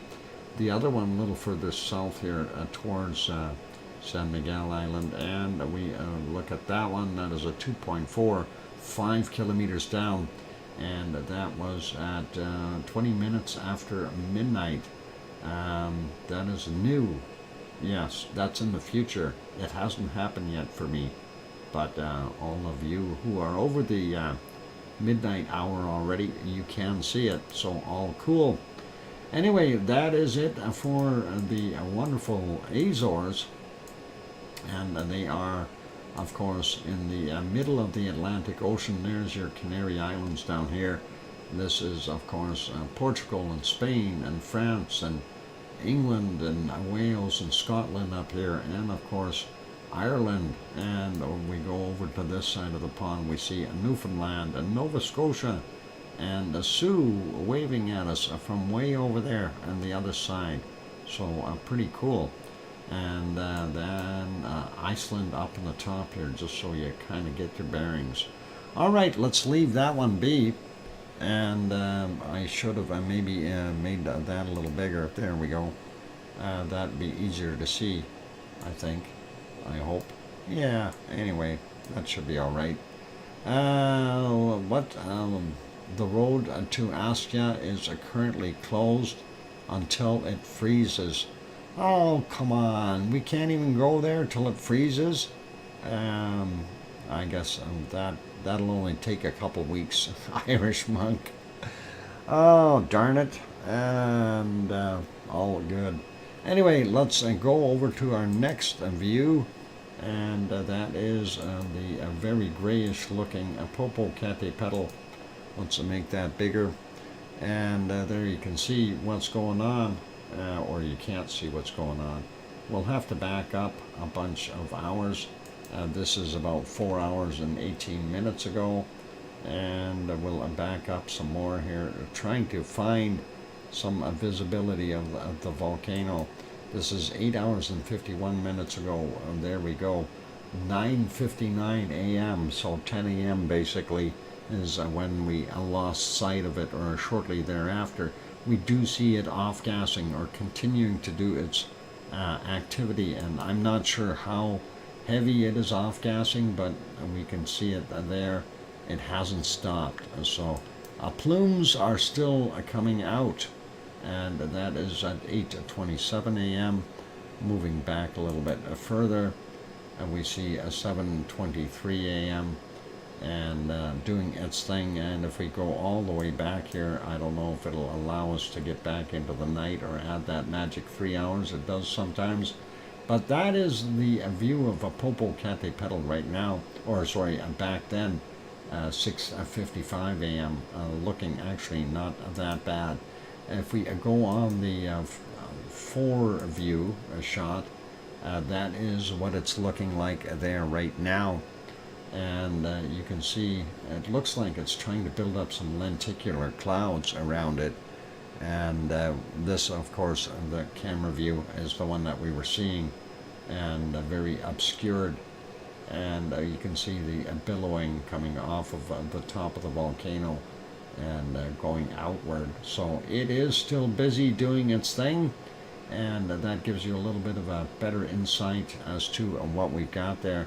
And even if we back that up to the morning hours, you can kind of see what it was doing, and that is actually not bad, you know, to be able to see it on all four screens. And pretty cool. And let's leave that be though, We're going to make that one smaller, make the other one smaller as well. And we will try over here. I'm going to see if that, of course, was Popocatépetl, 70 kilometers south of Mexico City. I'm going to see if they are back to live. No. So we are not going to see Fuego today. They are, because of all those storms they're having, they're clouded out. We don't get to see what they've got. Next one here, of course, this is a Messiah volcano. This picture is from 6:50 a.m. their time, and you can see the crescent of lava down there in the bottom of the caldera. And we'll refresh that one to a now picture. Jelly bean, please. I don't have any jelly beans. I should get some. Lots of glow in that caldera, and we are seeing more glow. So I'm wondering if we're going to see something fill up eventually here. Hurricane Adrian off the coast of Mexico. I don't like hurricanes. Next photo is a little further down. We can't see it. Recon del Vieja hiding in the darkness. What's our next one? We'll go down a little further south to South America. And there is our wonderful volcanoes down there. We see Lascar in Chile. And this was from early this morning as the sun was rising. Didn't see a heck of a lot of off-gassing. I don't know if there's just a little bit happening here as the sun rises, or if that's just condensation of some sort. We'll let that run through again. You can kind of see those little cloud plumes, and I think it's just not doing a heck of a lot. But let's leave that guy be. We'll go over, obviously we're not going to look at the middle one. We're going to go look at Villarrica, and this is in the early or morning hours. We see the steam and the glow and stuff coming as the sun is rising. So we know there's lava in there, otherwise it wouldn't be lighting up like that. Definitely worthy of having a little bit of a peek at it, and I thought that was kind of nice. We can refresh that now. Thanks for the 5-minute warning, Tom. And we'll do a quick refresh here and see if no, still not seeing anything from the other camera. But there you can see Villarrica is definitely got some glow to it, so not a bad thing. And we are seeing, well, very little coming off of Lascar. It does look like it's got a little bit of a glow here every once in a while, but nothing serious. Okay, let's leave that one. I did want to read there's a report of Popocatépetl, and Popocatépetl, Mexico, a powerful explosion yesterday. And somehow I missed that. Anyway, the explosive eruption of the volcano continues. Relatively vigorous eruption occurred from the summit in the morning yesterday, about 6:35 a.m. and 8:12 local time. Plumes of gray ash rose to an altitude of 20,000 to 22,000 feet, or 6,100 to 6,700 meters, and drifted west southwest. Seismic records registered 5,178 minutes of amplitude tremor over the past 24 hours. Wow, that's a lot of minutes. With 22 emissions of gas, water vapor, and ash. In addition, 2 volcanic tremors, volcano tectonic earthquakes were recorded from 1520 and 2134 local time yesterday, with a magnitude of 1.8 and 1.4, so relatively small, but still right in the volcano. The light to a moderate ashfall has been registered in municipalities of the Americana, or Cama, something like that. And anyway, they've registered them. Okay, let's not worry about it. So definitely nice shot of Popocatépetl throwing out a lot of that wonderful ash, and hopefully that didn't bother too many people. And let's see, it's just about break time, and rather than going on to our next place, let me just finish off with this report, and we'll do a quick one on Nevado del Ruiz in Colombia. And of course, there's a picture of the SGC volcanologist monitored the volcano, is what the entitlement is there. And obviously, they're stringing some kind of a cable up there to set up more sensors. Pretty awesome. And a nice cable reel. They must have had that flown in by a helicopter. I don't think Wonky Donkey would have brought it up there. And next shot, of course, is something completely different, and we'll leave that be. That's some kind of terraces near Emborio, wherever that is. All right, let's leave that be. It says after 89 days since the alert level of the volcano continued at orange level, the ongoing decreasing trend over the past week made the local observatory return the current status back to yellow yesterday. Yellow indicates an unstable behavior of the volcano and might increase seismic activity and other related measurements. So that's pretty much it. We know it's doing its thing, and of course the guys are working hard to keep an eye on it. So pretty cool. Let's plunk it back there. Well, I prefer the other view. We'll leave that one on there for right now. That way I can at least find it. And it is time for me to take a break. So for those good people who are here, if you are enjoying the show, please do hit that like button. Also, if you have not yet subscribed to the channel and you're sitting in the Lurkers Lounge, consider subscribing if you feel we've earned it. On that friendly note, I'm your host, DrFox2000, going for a break for 5 or 6 or 7 minutes.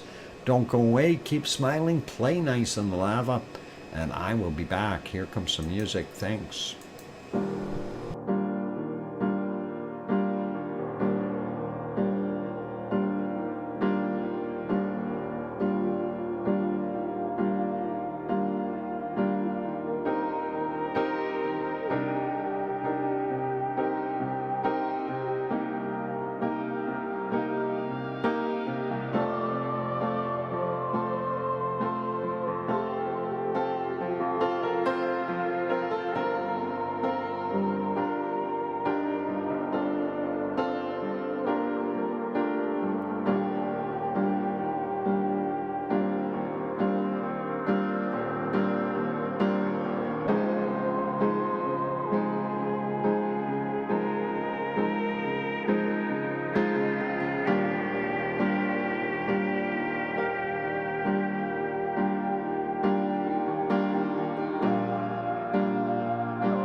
And there we go. The microphone is back on. Welcome back, everyone. I'm your host, DrFox2000, and you are watching VolcanoX, a live stream.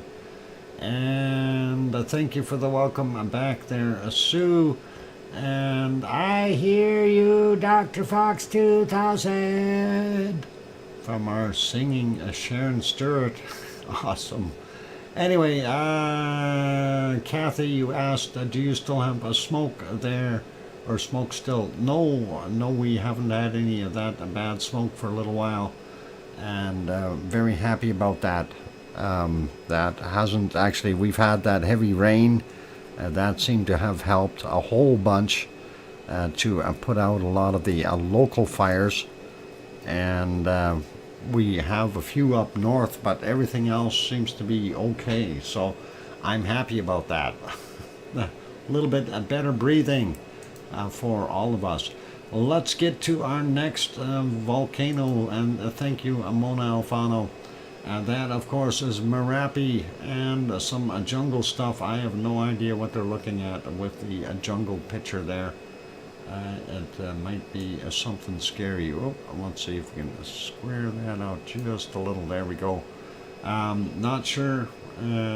Looks like some steam or smoke or something. Hope nothing is on fire. Yep, looks, I don't know, is that smoke? I hope something isn't burning over there. No, that's on the lens. We can see that. All right, so, okay, it's not burning. That's cool. Anyway, there is a Merapi, and a Merapi, of course, in central Java. What we see, though, we just had a good shaker there, so they likely had an earthquake, and I think what they're doing on that camera is trying to see if there was any damage locally, because that would have been a sizable quake, and don't know what's going on up top there. But let's go back a little bit and see if we can see anything. I know it was hit and miss on the visibility because of the weather conditions in the area, and I'm trying to just hit right on a few spots there where you could actually see it a little bit. This is one of them. You can see a little bit of lava traveling down the slopes of Merapi. Unfortunately, it was in cloud for quite a bit of time today, and let's see if I can find that other spot here. It was about 6 hours ago, I think. Oh, there it is. I'm going to back that up just a little, and of course it was in the clouds here. I think I might have gone back too far. Let's see if we can get it. Yeah, it'd be right there. We'll back it up just a few minutes and put it on the bigger screen. There you can see it. So up on the top of Merapi, this is of course from the angle view. You can see that lava going down the hill, doing its thing. Beautiful shot, like seeing that moving along there. It looks pretty awesome, and some glow from it when it bounces and things like that. So really cool, and that's quite an angle for that lava to go down. I'd say looks almost like a 45-degree slope, or pretty close to it. Yep, extra bacon, you got it. That's what we've got going on there. Sorry, had to have a drink of Pepsi. Throat has been dry all day, even though the humidity is up and stuff like that. Mind you, I've been doing service calls too, so I have to interact and talk with a lot more people, and it doesn't allow my throat to rest as much. So, but anyway, there you go. That's a little bit of lava to make everyone smile. And I know it's not the best view, but that is what Merapi is dishing out. That was at 1:20 this morning. There were a few other spots here, but they were not very visible, and that, I think, is the hardest part with doing this. There are times where, yes, you expect it to be erupting, and unfortunately, and there's just no visibility. And we know that, of course, they've got all kinds of weather down there, and being the rainy season, it's to be expected. And there were a couple more small little ones, but I mean, I'm not going to hunt and peck for them. I'll leave it as is, and that is Merapi. So Merapi does make us happy, sort of. Good night to all. Stay safe. Thank you, Doc and Mods. Thanks, Tom, for being here. Good night to you and Pepper, and sleep well. Let's return this to regular viewing. There we go. We'll make that one smaller. Go to our next volcano. And again, those clouds in there. Unfortunately, this is Mount Ruapehu. Don't see it very well because of the cloud. Well, we don't see it at all. Never mind. Well, that is what we've got going on there. And of course, earlier it was even worse.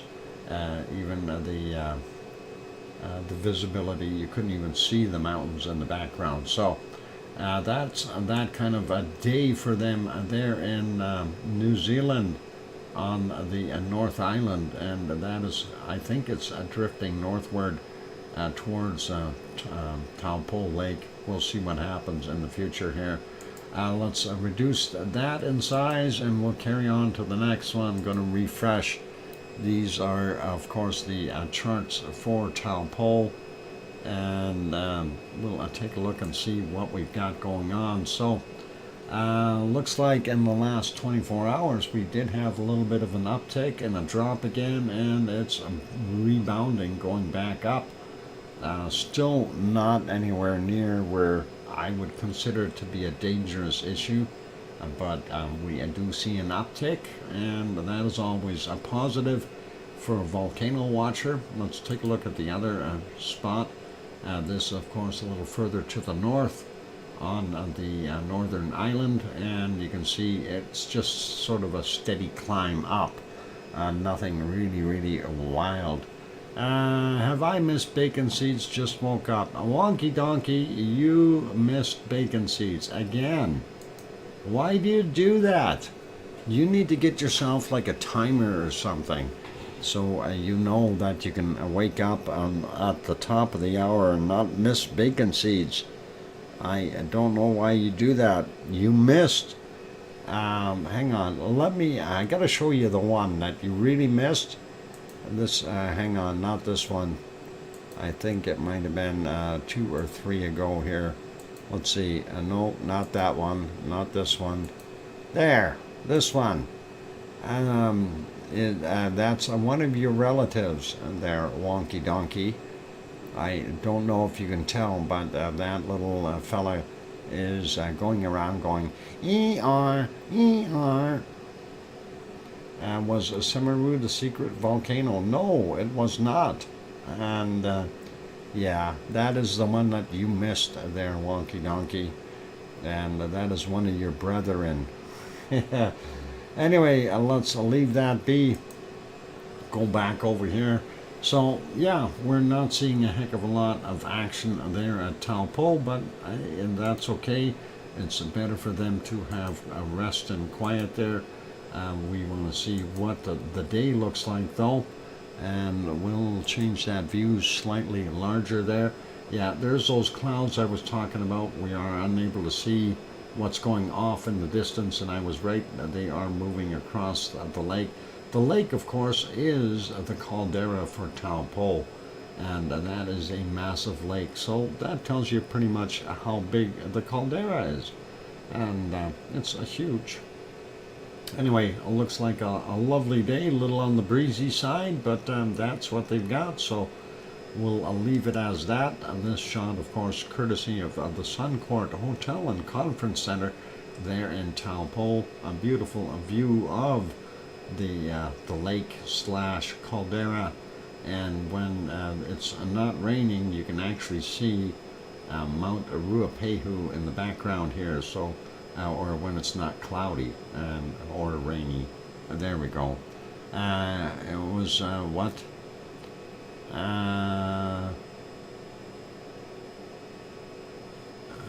What was the secret volcano?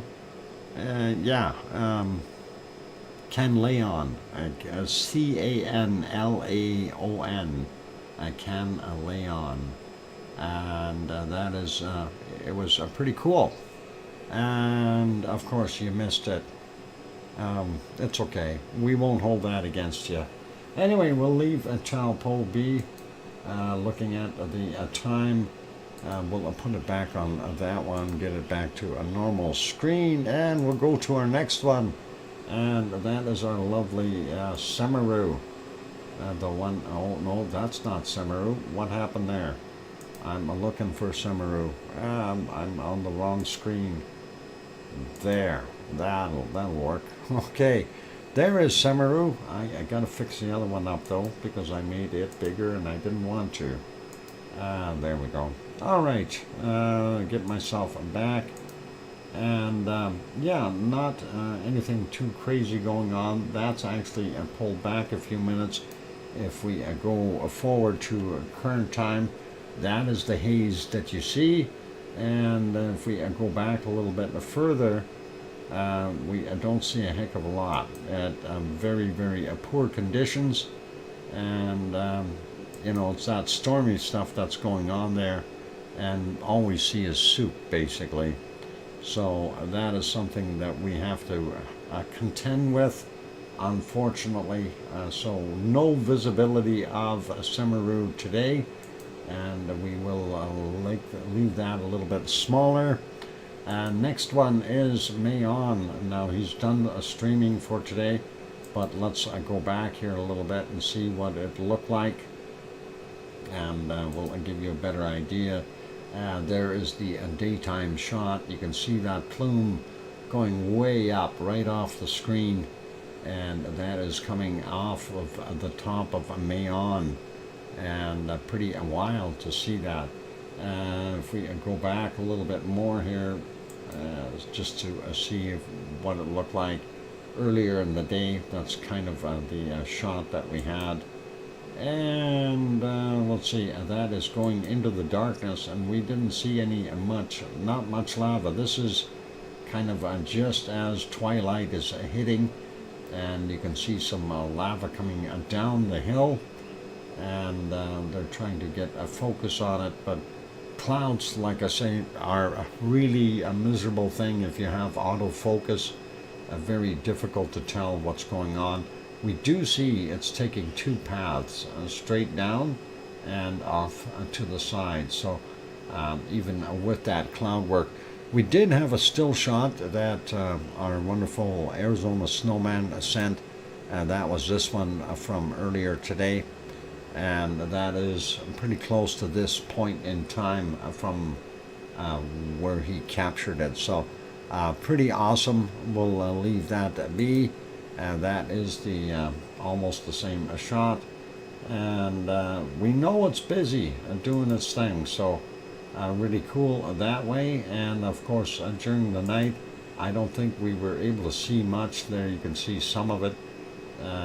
The visibility was rather poor from you know, with all that cloud work in there, but you do get the idea of that this thing is active, right?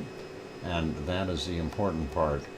If we go back a little bit further, harder to see. Again, it depends on the weather conditions. So there's a little bit more of that lava flow coming down the hill. We're not seeing so much go off on the side here right now. So pretty cool. Let's leave it be. I'm going to put that back on live. That one is finished. So we'll leave him be for now, and we'll hide that, and we'll go over here. I'm going to double check and see if Ta'al is back on. No, Ta'al meditation is not. So we will return this to here. Michael Olson, you have to put the location. So exclamation, you don't have to write the whole word weather out, just exclamation, W, and then a space, and then Indianapolis. There you go. That works. All awesome. Okay, let's leave that one be. I wanted to see if we could see our other one that we like, and that is our Stromboli. I don't know if there's good visibility or not, but we'll find out in a second or two. And I don't think there's a heck of a lot happening. Yeah, not much you can see in the thermal here, just a few spots. And when you're looking in this area, you can see where the vent is right there, and some off-gassing, but nothing major popping out of there. So we know Stromboli is still hot, we know it's active, but it's being shy right now, so that's where we're going to leave it. So that is Stromboli, and that's all good for him. Let's see, I still haven't seen anything from our wonderful Yellowstone. Their camera seems to be down yet. All I see is black all the time. Let's go over to our next one, and that will be, of course, over to Japan. I just got to get on the right screen here. Japan, the ice cream boat is in, for those who need to know.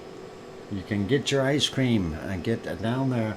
Go down the road, down there. Once you get to the lights, hang a left. Go down all the way to the dock and you'll see them. That's the ice cream boat. Anyway, in the background, of course, they happen to have a volcano, so it's a kind of a nice combination picture here of an ice cream boat and a volcano. But that volcano seems to be up in the clouds, a little too tall, or the clouds are too low. Let's take a look at the next shot, and there you can kind of see what's going on. Other than the fishing net there, we do see the cloud layer is fairly low, so no visibility of the caldera. If we go back a few hours, the weather was worse.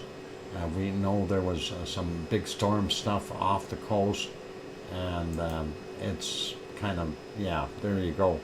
Gives you a pretty good idea of what it was like. So not a very good visibility. This is 4:58 a.m. and that didn't look that great. So that's a kind of what we got there.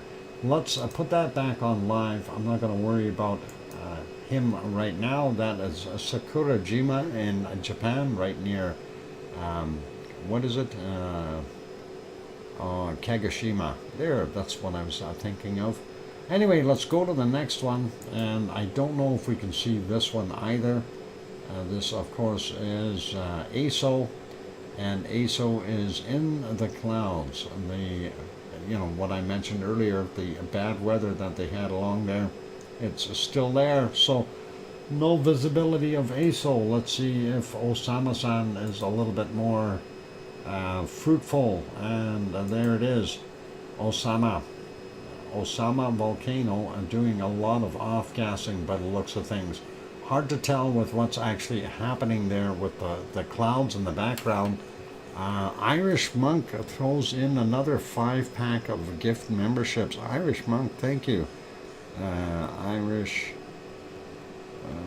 Monk. Alright, gifted another 5.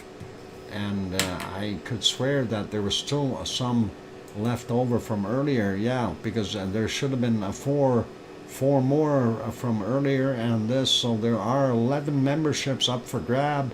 If you guys have not, or if you are not a member, click on that banner now, turn on accept gift, and go from there. And it will make you get a 1-month membership for free. Compliments of Irish Monk, and that is really awesome. Let's carry on though, and we'll see what Asama is doing. If we go back a little bit, I just wanted to kind of get it where we don't have as much cloud, and there it is. You can see it is generating a lot of cloud itself, so a lot of off-gassing from Asama.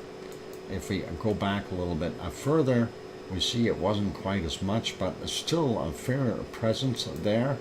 And then there was a little heavier again. So it's doing it in cycles, or I guess we call it cycles or pulses. Pretty neat to see that. This is 4:02 a.m. Definitely throwing out some material, and even during the night we see the plumes there, 2:44 a.m. and you can see some of that pluming coming out. So pretty awesome. Let's leave that one be. We did that one yesterday, so that is okay. And I'm just double checking here to make sure I didn't miss any other volcanoes. What we're going to do is, well, I think I'm going to have the break first. Then we will go do the volcano report. I'm going to put this one back to a small, and this it is on current time. Ice cream boat is still there for those who need to go down, like a Bond villa. What? William? Okay, Bond. James Bond. Okay, and you have alligators now instead of goats. Alligators? Okay, and the leftovers are fed to my alligators. Okay, Irish monk, I thought you're in Ireland. Where are you living now, alligators? Moat around a castle full of alligators. Alright, be careful. Get your ice cream while you still have the opportunity. And let's actually put it back onto some canned lava for now. I'll let you guys watch the rest of that. And for those good people who have not yet hit that like button, give it a quick bop. Also, if you have not yet subscribed to the channel, consider subscribing if you feel we earned it. On that note, I'm your host, DrFox2000. Be back in a few minutes. Gonna have a little bit of a break. Thanks.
And the microphone is back on. Welcome back, everyone. I'm your host, DrFox2000. You're watching VolcanoX live stream.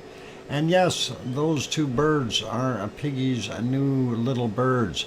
On the left is Billy, the yellow one, and the one on the right is Lily, and that is a female.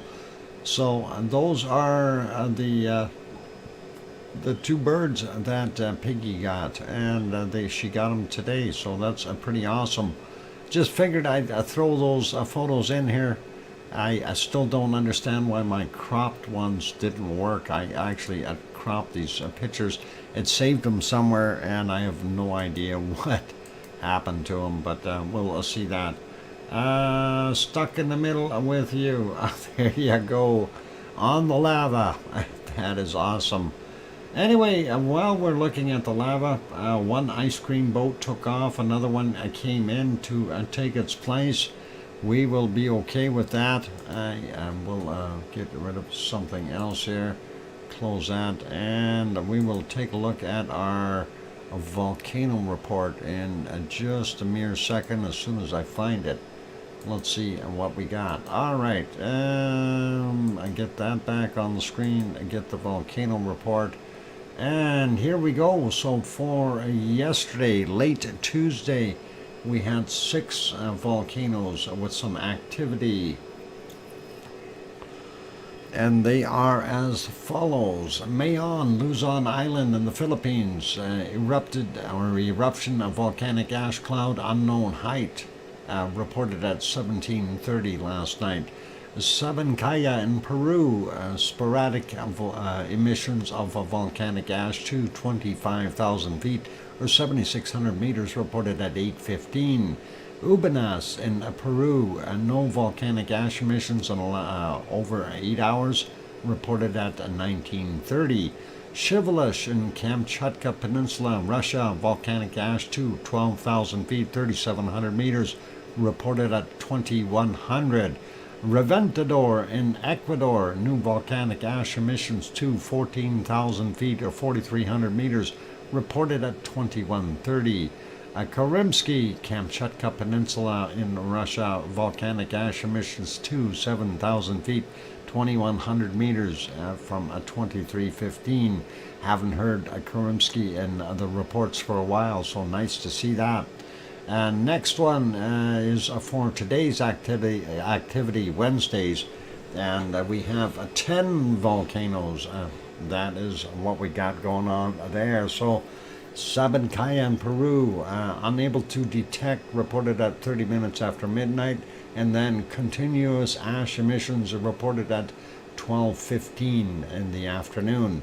Bagana, and that is on Bougainville Island and Papua New Guinea, volcanic ash emissions to 8,000 feet at 2,400 meters, reported at 30 minutes after midnight.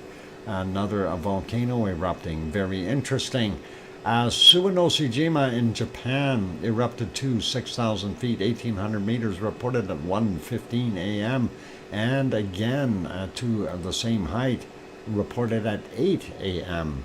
Then we've got Ibiko on Paramashir Island in the Coral Islands in Russia, eruption to 10,000 feet or 3,000 meters, reported at 2:30 a.m. Mayon and Luzon Island, Philippines, eruption to 10,000 feet, 3,000 meters, and reported at 3:15 a.m. And eruption to 9,000 feet or 2,700 meters, reported at 11:45 a.m. And next one, Reventador in Ecuador, occasional volcanic ash emission to 16,000 feet or 4,900 meters, reported at 3:30 a.m. And we got Nevado del Ruiz in Colombia. See a separate email, reported at 5:40 a.m. We'll have to take a look at that one. And the volcanic ash emissions observed to 21,000 feet, 6,400 meters, reported at 1,400. I thought I did look at the Reventador. We did. Sangay in Ecuador, frequent volcanic ash emissions to 20,000 feet, 6,100 meters, reported at 6:15 a.m. And then possible volcanic ash emissions reported at 17:45. Next is Popocatépetl in central Mexico. We did see that separate report from 6:40 a.m. And then it had discrete volcanic ash emissions to 21,000 feet, 6,400 meters, reported at 12:30 noon.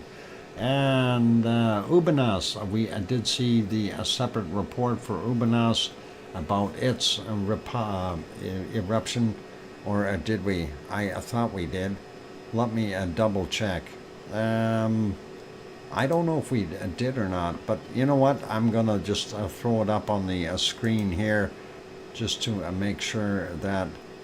no, we got... I didn't see the Ubanas report. I didn't get it. Oh, no. Ubanas is not there. Uh-oh. Sue. I didn't get the Ubanas one. I only got Nevado del Ruz and Popocatépetl. So that is okay, but we'll leave it as that. Thank you very kindly, though, Sue. We do appreciate your hard work and efforts. All good. Personal information announcement of the Monkas. Elena is still my partner, and we just love in title of fashion. Yeah, not the sun, not CMEs, just incompatible people. Well, that's straightforward. Sums it right up there, Irish monk. And glad that you are still doing your things, and that is awesome. Okay, so I hope I didn't put Sue to sleep. Sue, wake up, Sue. You know, we don't have quackers here today. That's not keeping anyone awake. Quackers does help keep you guys awake, and he's not here today. So I have no idea what to say. How do I wake you up? Oh, I should put that truck horn on. No, let's not. Anyway, let's let's go around and take a look at. I checked to see if the report is lost. Oh, okay. Well, for Ubanas, yeah, I didn't get it. It didn't show up here. Like I said, I have Nevado del Ruz, Popocatépetl, and then after that, you emailed the other one for the volcano report, and then later on I got the one where it says Katla today, where you snap that picture, and I was actually going to save that and show that one live from Iceland. Okay, a snapshot. Where is that saving it? It is in V special. Let me get that and make that smaller. Buffering like mad here. Well, bit rates aren't that bad, so I don't know why you're buffering, but not from my end anyway, I don't think. Let's see if I can find that. And now I'm talking too much. I forgot what it was titled. Okay, live from... Okay, I got it. Let's see if I can bring that up. Starts with L. Where's your live? Live. Like. No, we don't like. We want live. There it is. I'm going to open it up right here. So this was a Katla. Let's see if we can get that a little bit better on the screen. So yeah, that was a nice shot of a Katla. You can definitely see it underneath the frosty clouds that are sitting over top of it. So that is a nice picture. Thanks, Sue, for sending that one in. I did get that, so that is all good. Let's leave that there, though, and we will get on. There isn't an Ubanas report for today. Oh, well, it said that in the list. Am I reading the wrong report? No, I didn't read the wrong report. It definitely says sporadic emissions reported. Oh, yeah, sporadic emissions reported at 11:15. And, oh, maybe I misread something. Oh, you know what? I read the other line above it from Popocatépetl, thinking that report was missing. It's my bad, Sue. My bad. You can blame me. I'll take the 50 lashes. You can beat me at finding the cold temp again. like you do that on purpose, right? Ah, boy, you get more time to search, and that's all cool. I'm happy about that. Let me carry on with the show, though. We will zoom out on the stuff here on my earthquakes, and we'll park our wonderful lava if we can. There we go. Stopped it in its tracks, and we will go here. All right, since we don't have a heck of a lot happening on the Kamchatka Peninsula, I think that'll be easy. Zooming in on the Aleutian Islands a little bit, we see 3.2 here at Chiniak, Alaska area, or 206 kilometers from it. Happened at 13:04. That is today's, and 10 kilometers down for him.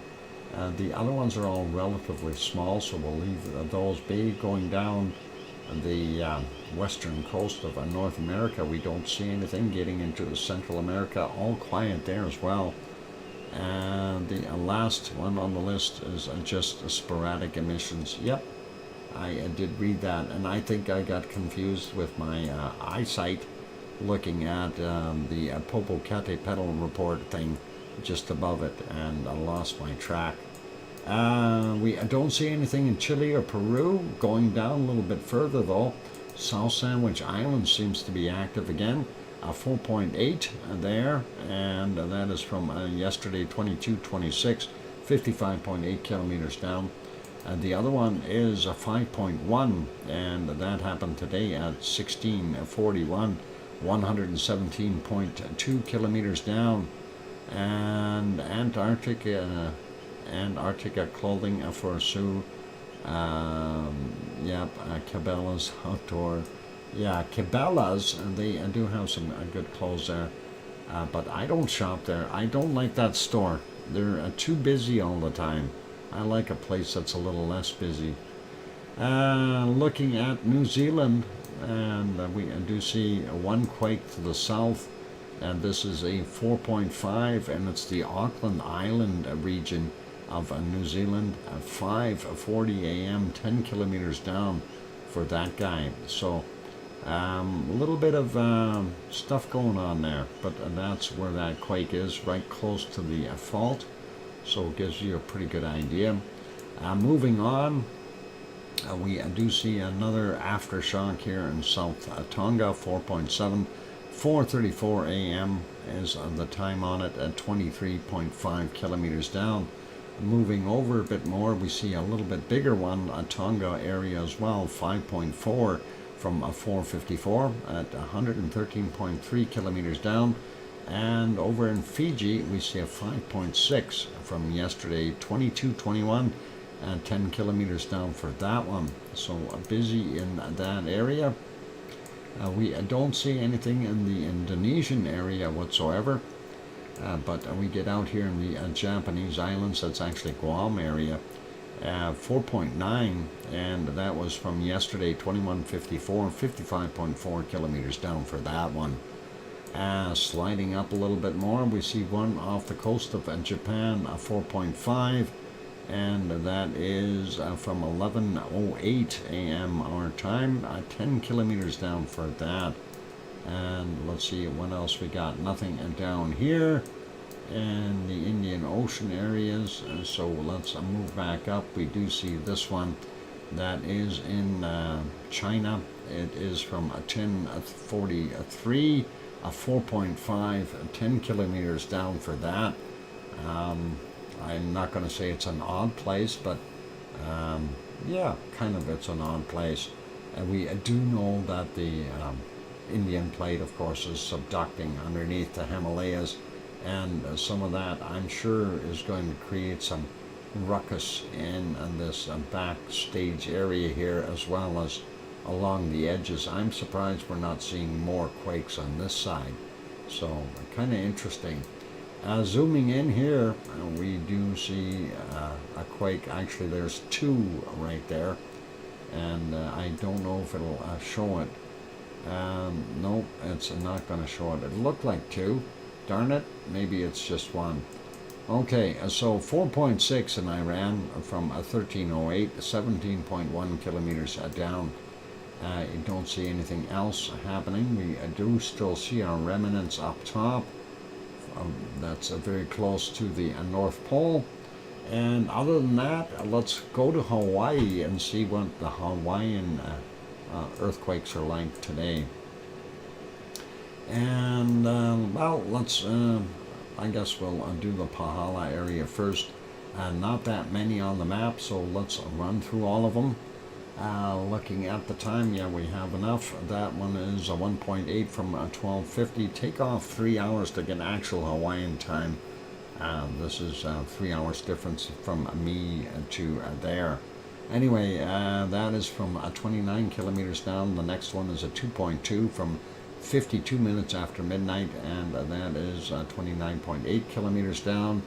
Then we've got this one on the island, and that is a 1.9, 17:45 is the time, and that came in at 31 kilometers down.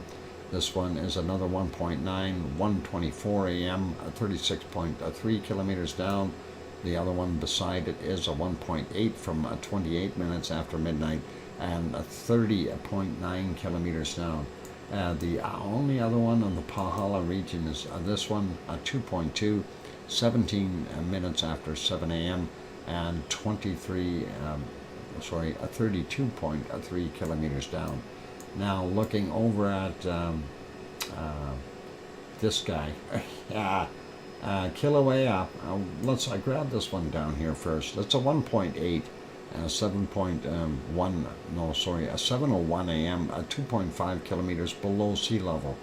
So that's not that far down. This other one here is right at sea level, so that is approximately 2.2 kilometers down below sea level. I think that's about where it is. Anyway, 1.9 and the magnitude 608 this morning. And that is what we got. So right at sea level. That's all good. Don't see anything new over here at all. Nothing new off in the distance. Nothing over by Kathy. She's all good over there with her own little volcano. And never going to freeze. No, don't freeze. And you don't want to freeze. Of course, I don't know where Kathy is, but she's got to be up here somewhere. Up here in the volcanoes. Anyway, let's leave that be. And we'll continue on real quick with Canary Islands. I don't know what there is there, but we'll have a quick peek and just hit on La Palma for sure. And we do see something happening there at La Palma. And this one, it is 2.7, happened today at 15:38, and it is 12 kilometers down. That is interesting. And the other one, of course, is from yesterday at 2:29 a.m. That's a 1.1, 4 kilometers down. We figured that one might be part of the lava compression in that area from Cumbre Vieja. So that is what we've got there. I don't know if we had anything further up north along the... Oh yeah, we did. A couple of them here. So this one, a 2.6 from 1606. And that was 1 kilometer down. And the other one is a 2.9. Oh, I got it there. We got it. A 2.9, 1610 is the time on that. That, of course, is on the East Azores fault. So that is pretty awesome. And of course there is the Azores, and that fault runs along here kind of and bends down and then goes back up. Wow, it changes into a different fault, but that is pretty good. Dr. Fox, relocate me to Ennis. I sold the farm. Oh, you're in Ennis now. Okay, Ennis. All right. So we'll have to give you a new place of. I wonder how I can word that. Enn, I guess, is what we'll do. I'll have to make that weather work for you. Ennis. I'm just writing that down, making a star beside it so I can do that. Ennis is near Doolin? I don't know. We'll have to maybe look at a different map in a bit. Anyway, let's leave that be. We will go over and take a look at the next one. 30 minutes away? Okay. Alright, cool. Let's put you back on the wonderful lava. I gotta check and see how much lava is left in that can. 31 minutes. So, yep, that'll be good for the break, and then we can back it up a little bit when we end the show. Anyway, don't go away, you guys. We've got the SO2 report coming up after the break, as well as the weather. And we'll try to compress that weather a little bit as far as, going through it a little bit quicker, because I do need to do things in the evening, and I try not to run this show too long. If we get too many hours in, I run out of time for simple things like eating. Okay, and I'm sure you can understand that. All right, on that note, though, for those who have not hit the like button yet, give it a quick bop if you're enjoying the show. Also, if you have not yet subscribed, consider subscribing if you feel we've earned it. On that friendly note, I'm going to go take a break. Here's some music. Enjoy that, and I will be back in 5, 6, or 7 minutes. Don't go away. Thanks.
And there we go. The microphone is back on. Welcome back, everyone. I'm your host, DrFox2000. You're watching VolcanoX live stream. And for those people who are just joining in, this is archived footage, and it does say that on the screen. This was from June 7th, and just so you know, we did record some of that. But right now, that's not the way it is there in Hawaii. We know it's a lot less than that. One of the things that you do have to keep in mind is we are noticing more hotspots there in Hawaii on Helemauma crater. And hopefully we'll see a little bit more activity from the volcano in another few days. We're hoping, fingers crossed. So we'll keep that going. Anyway, I do see my microphone is on. Let's leave the scene where we are at. And we'll put, Cynthia says, we missed you. I'm surprised you see me. No, I'm just kidding. And Sue Hayes, did you happen to see what I typed in there? So for Ennis, it's now an exclamation WEN, and that'll work for that wonderful stuff. And we'll keep that going. Anyway, let's get over to our SO2 map, and we'll do that and see what we got going on. And I hear my computer revving up. I hope that is not buffering for anyone. Hopefully. Love watching storms at night. All of the flashing and booms. Oh yeah, it is pretty cool. And let's zoom in on the Kamchatka Peninsula first and take a look there. We do still see a big circulation here. And of course, we are seeing that there's some SO2 coming down from Shivelish, of course, and likely from Karimsky. It's doing its thing. Anyway, that's what we're seeing. It's headed back towards Russia, so we don't mind. Thank you, Sue, for the welcome back. And we'll carry on here. Don't see too much happening. In Alaska, it's fairly quiet, and looking up in the northern portions of Canada, we see pretty clear in most places. We do still see some output here right on the Yukon Northwest Territory border with British Columbia. So something going on there, some forest fires up in the northern areas. And it looks like they've got something going on around high level, or maybe to the southwest of that.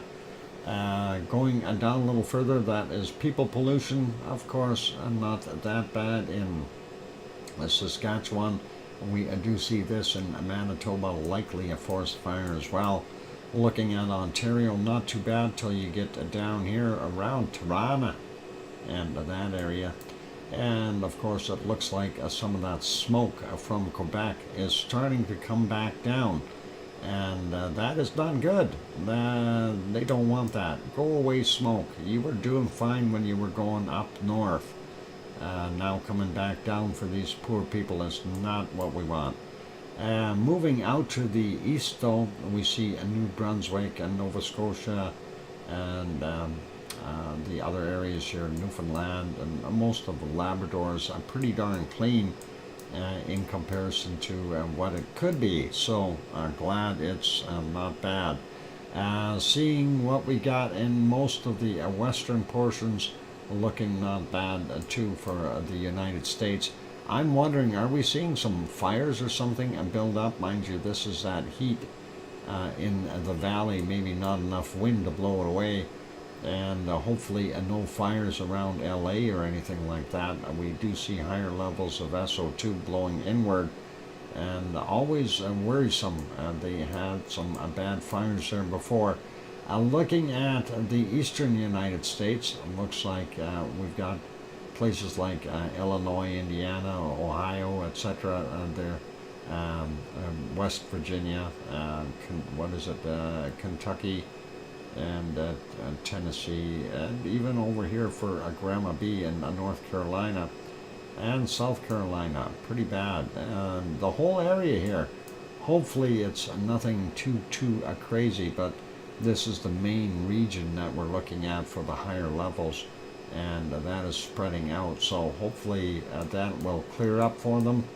Sliding a little further south into Mexico, Popocatépetl throwing out quite a bit more of that SO2, as you can see here. And the wind, of course, it's got a circulation here now. We've got a bunch of circulations, so maybe we'll start to see some small storms here to help clear out that area and get rid of some of that SO2. Sliding a little further south through Central America, looks like we've got quite a bit of SO2 coming from Costa Rica, and makes a guy kind of wonder, what's going on there? And of course we have Nevado del Ruiz here in Colombia doing its thing and getting a little help from the neighbor. Pretty awesome. And looks like right around here, that'll be from Sabancaya. This, of course, is, I'm still unsure exactly what's going on, but I think there are some forest fires burning in the Amazon. They need some rain. They haven't had rain for a few days, so everything can be tender dry, and that can happen very quickly there. Looking at most of Chile, well, that is still drifting across, getting into Argentina, as well as we see some of the stuff from Buenos Aires moving up and to the northeast, just skirting along Paysandú. So that is not too bad. Let's leave that be. Move on over to New Zealand. Hardly anything coming out of our White Isle volcano. Is that a good thing, or are we getting a ton of rain there? It might be raining. We'll see what happens. Looking at same kind of a deal here with the oil refineries down by Melbourne. Looks like a little bit more SO2 from the coking plants there north of northwest of Sydney. So getting out and looking at Tofua in Tonga, we do see that plume continuing, and of course this is because of that circulation. We see this got a lot bigger, and that got all the way down to Fiji over there. But Vanuatu continuing with Yasur doing its thing here, and then Gawa and Eoba doing their thing up top. Papua New Guinea, we're going to leave that be. Still pretty normal. Lurotolak still doing its thing.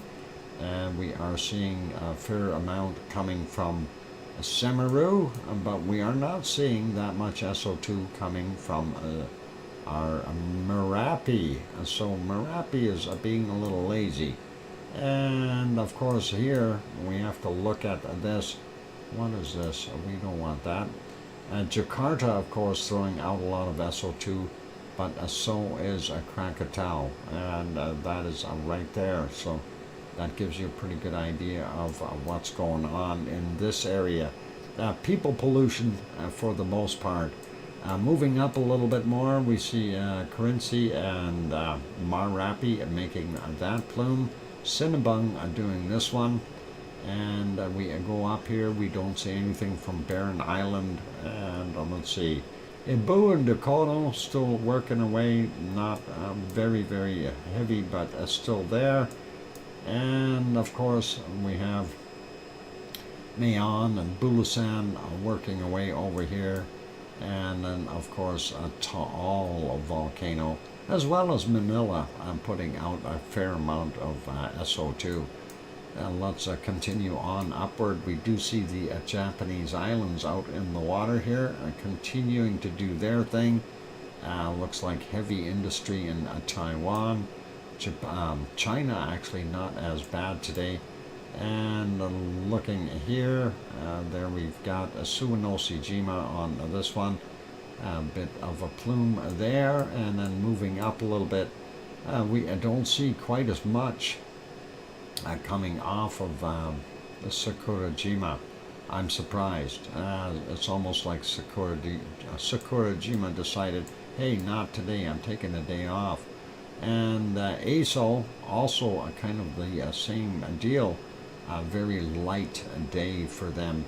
Everybody's got to have a light day once in a while, right? And there is Tokyo. We know that generates a certain amount of SO2, but we also have Osama in here. And you know, with the amount that's coming out of Osama, you have to wonder sometimes, is that steam generated, or what are we seeing really coming out of that one? We've already talked about the Kamchatka Peninsula, as well as, well, I didn't mention Ibiko. Ibiko is down here on Paramashir Island, but it is doing its thing, not quite that heavy of SO2 coming out of it. Let's go a little bit further. We'll get into India. We see India, of course, in its rainy season, and well, looks actually better in India with a rainy season upon them, washing out a lot of that SO2 out of the air, sliding down here. And this is a little bit weirdish. I don't know what's going on here. This looks like Reunion Island is giving off a little bit of a plume. Are we going to see another eruption at Reunion Island? Piton de la Fournaise will give us a show, maybe? Yeah, that'd be nice. And of course, we see all this stuff from South Africa, from the gold smelting, has zipped down and being recirculated here in a weird pattern as well. Moving up, seeing our Goma 1 and 2 there in Democratic Republic of the Congo. Urta Ale, undiscernible from all that SO2 coming from Saudi Arabia. It should be somewhere in here. We don't see it. These darker areas, of course, are oil refineries, and we have some in Baghdad, we've got some in Kuwait, and of course Saudi Arabia, and Iran as well. Let's go up a little bit more. I don't know if does Beirut have one?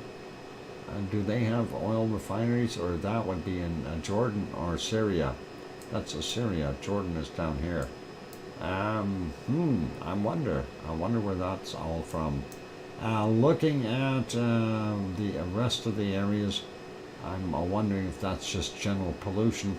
Not that terribly stromboli but still having some there. This, of course, coming from Mount Etna. When we zoom in, we can see the Stromboli area as well, and then likely some from Volcano, but most of that plume there is from Mount Etna, and it's just the way the wind has blown it out into the Mediterranean. Looking at Europe, for the most part, pretty darn clean.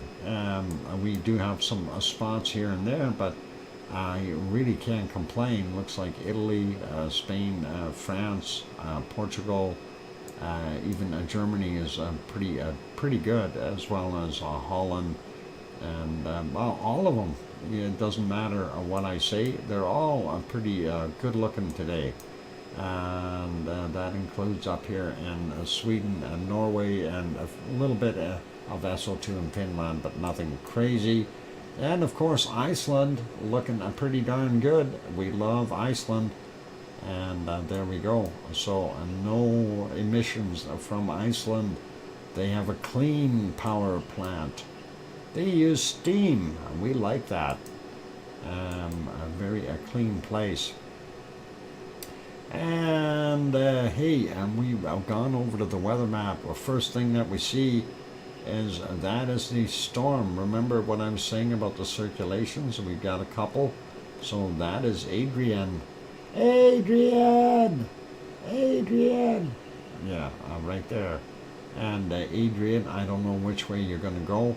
It looks like you're going to get pushed down, and you're going to hit somewhere here in Mexico if you go ashore there. This other circulation, of course, is feeding on that, and it looks like a third one almost in between. So we'll see if this is going to be a double whammy storm here for them or not. Anyway, let's start up here and have a look. In Alaska, we see temperatures up to 25 degrees Celsius, and looking pretty awesome. Same thing with over on the other side in the Yukon, as well as seeing some ridiculously high temperatures in the Northwest Territories. 28 degrees. That is just incredible for up north, and happy they are getting some of those temperatures. Very, very nice. 28 in northern British Columbia, central areas, 25, 26. And looking at Vancouver real quick, we see about 24, 25 degrees. And then, of course, over here, somewhere where Bob is on the rock, he's got about 23, 24, 25, depending on if he goes down the hill, it'll get warmer. He'll get 27 or 28. Soyo's coming in around 32 degrees. Penticton is sitting at about 25, 26. Kelowna is sitting at about 31. So pretty awesome. And moving up, seeing Edmonton 25 right now. Calgary a little bit cooler at about 20. Lethbridge 24. Medicine Hat is the hot spot in Alberta, 28 degrees. And moving over a little bit more to the east, Kananaskis country has got about 24 degrees there in Swift Current. And moving over a little bit more, we see Winnipeg at 19 degrees right now. Judy M getting about 20, 21, 22 degrees for her area. We do see that warmth is all the way up here, all along the wonderful Hudson's Bay, warming that darn thing up. That'll help a little bit. Equalize the temperatures a bit and cause less storms. Very nice in northern Ontario. And we see about 16 in Toronto right now. It looks like London coming in at about 15. That's a little on the cooler side. We got 19 there, or 20 roughly in Detroit. About 22, 23 for Tom and Pepper in Chicago. And about 20, 21 degrees there in the Milwaukee area. Moving up, looking at Montreal. I got reports that it was raining cats and dogs there all day long. And we see 20 in Quebec. Looking at my time, okay, we're still good. And we got about 21, 22 there in New Brunswick. And looks like about the same there in Nova Scotia. And we're seeing a 17, 18 there in Halifax. Cole Harbour just a tad cooler at 16 or so. Not bad, but they are getting some nicer temperatures. They are getting summer temperatures. Isn't that good? Is that what everybody wants? Summer? I like summer. Anyway, looking at what we see here in the United States. Let's see, we got 27 or so in Portland. And looking at the desert area, we see Spokane sitting at 29. That's a pretty awesome 30, 31 in some of those spots. 32. So far, that is looking pretty good. Looking at San Jose coming in a little cooler at 17. And San Francisco sitting at 14.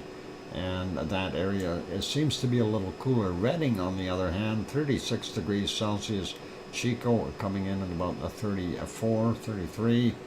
Moving along a little bit more and looking at the Bakersfield, where you can get baked at 31 degrees Celsius. Los Angeles about 20 degrees Celsius right now. And looking at what we've got in Death Valley, I see what Sue brought up. It says 39.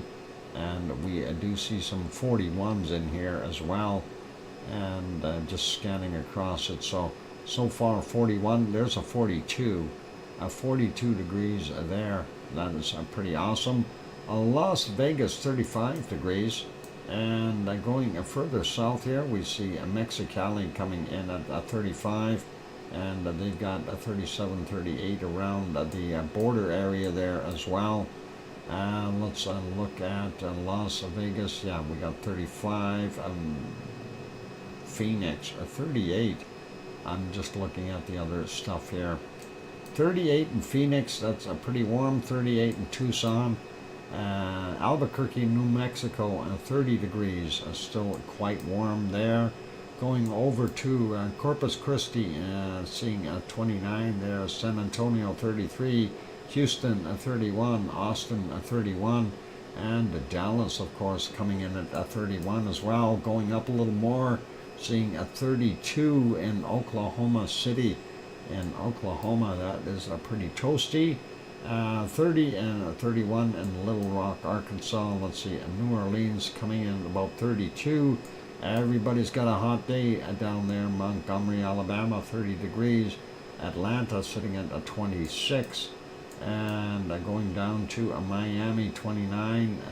Orlando, 26. Jacksonville, 27. Moving up and back through here. Charlotte, North Carolina, 25 degrees. Grandma B's house, 24 degrees. That's not that bad for an evening. Hopefully it'll cool off a little bit for sleep time. 22 degrees at Virginia Beach. Washington is 21. Baltimore 21. Philadelphia 21. New York coming in at about 22. And Boston is 21 as well. That is not bad. The temperatures for the U.S. And that breadbasket in the middle here is starting to really heat up. Looking at my time, it is a break time, so we'll come back and we'll do Mexico after the break. So hang in there, you guys, and I need to do that break, otherwise my voice is going to go, and we'll see what happens, and we'll go from there. For those good people who are here, though, if you haven't yet hit that like button, consider doing that. We need Grandma B's famous barbecue chicken right now. That would be all right. I'll go for that. We'll throw on a few burgers too, and go from there. And we'll just not cook them as pucks. We'll just have them as regular burgers. The Canadians sometimes call your burger a puck. As in hockey puck. Anyway. Sue Hayes, the internet has stolen my home. The internet? Oh no. And, alright, so let's go take that break. When we come back, we'll continue on with that wonderful weather, and we'll find out what that Adrian, or we'll try to surmise what Adrian's going to do. It could even just die out, or maybe even go to Hawaii. Who knows? Anyway, keep smiling, hit the like button. Don't go away. Here comes some music for you. I'll be back in 5 or 6 minutes. Thanks.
we go. The microphone is back on. Welcome back, everyone. I'm your host, DrFox2000, and you're watching VolcanoX live stream.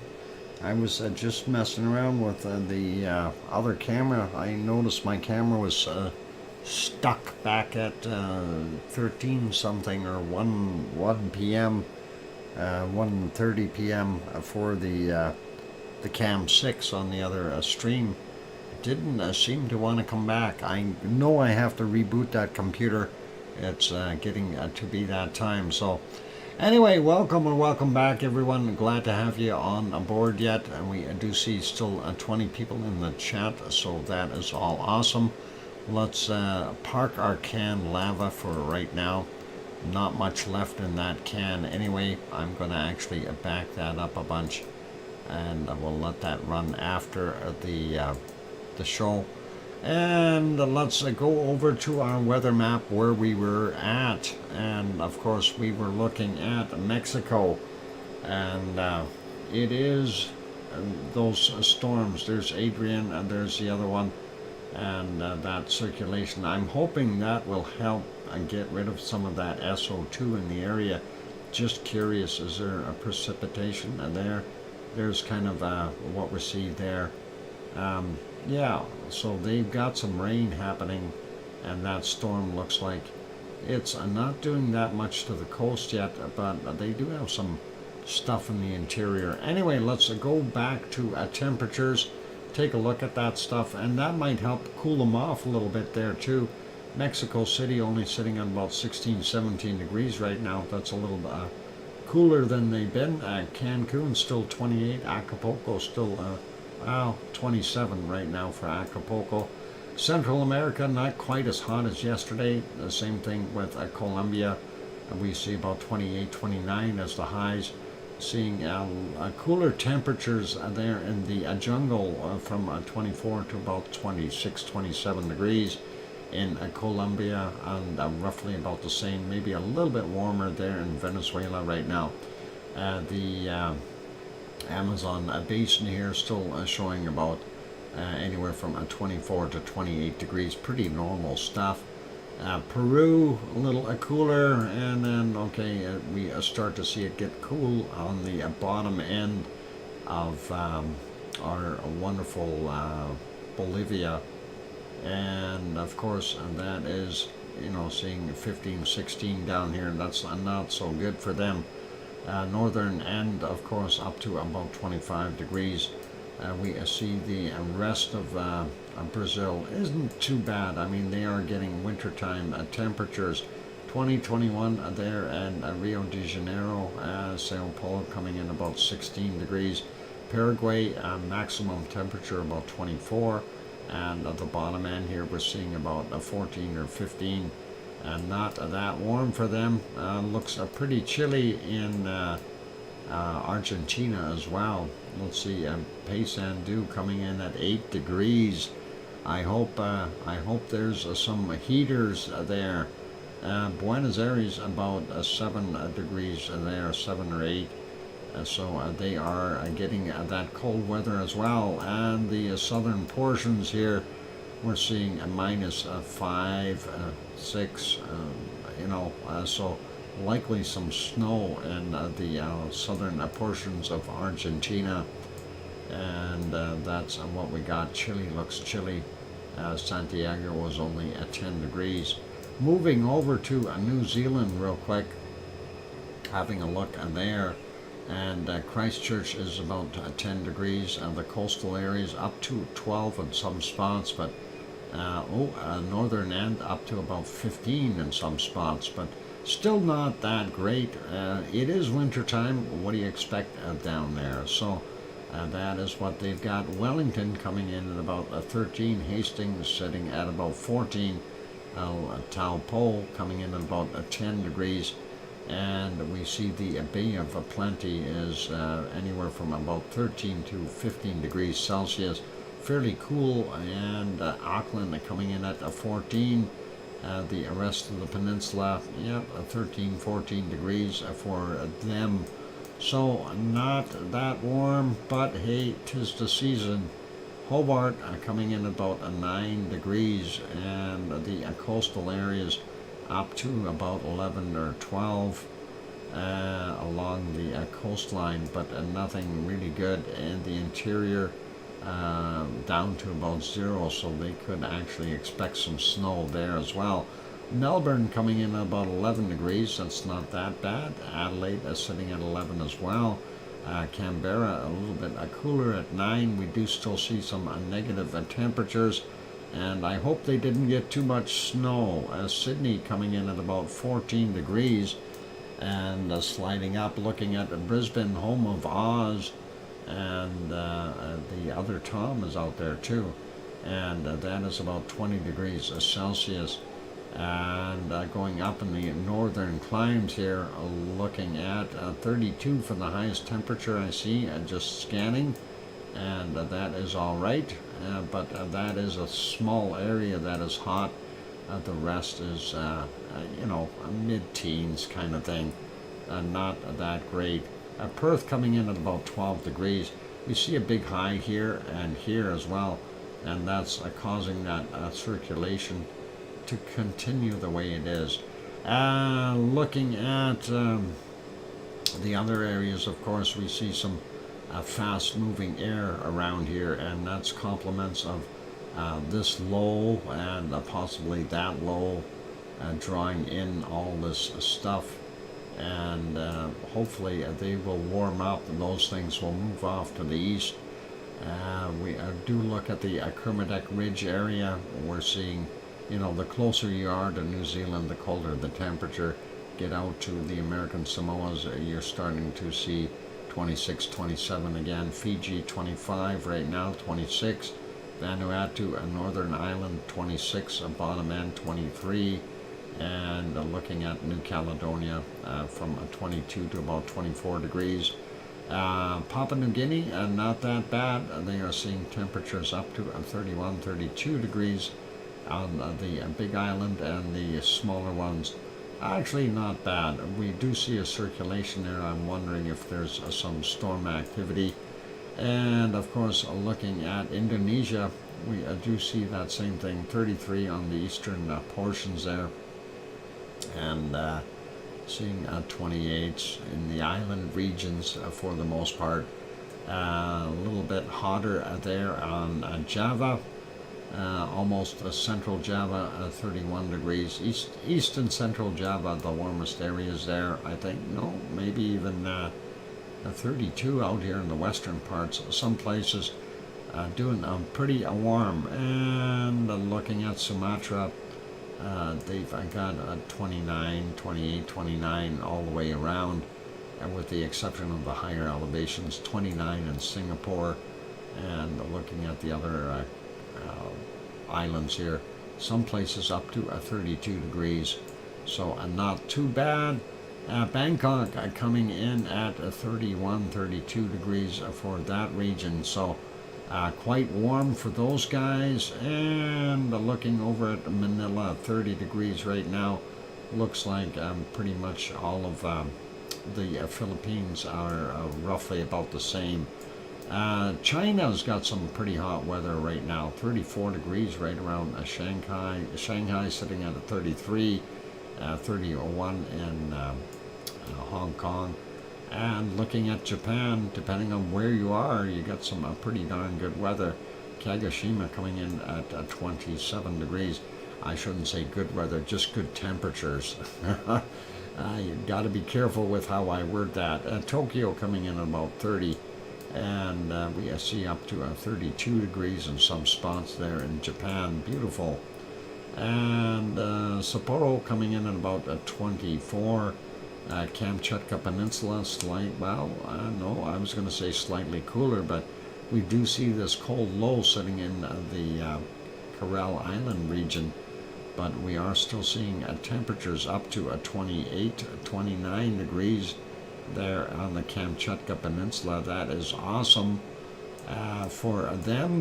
Let the snow melt. And going over, we see Myanmar is still close to that 30 degree mark as well. 29 in Delhi, Sri Lanka, 28 to 29 there.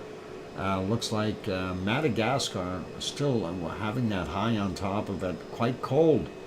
They need to warm up. Those poor animals there are going to be frozen. Meerkats, I don't know, do they like cold? No, I don't think so.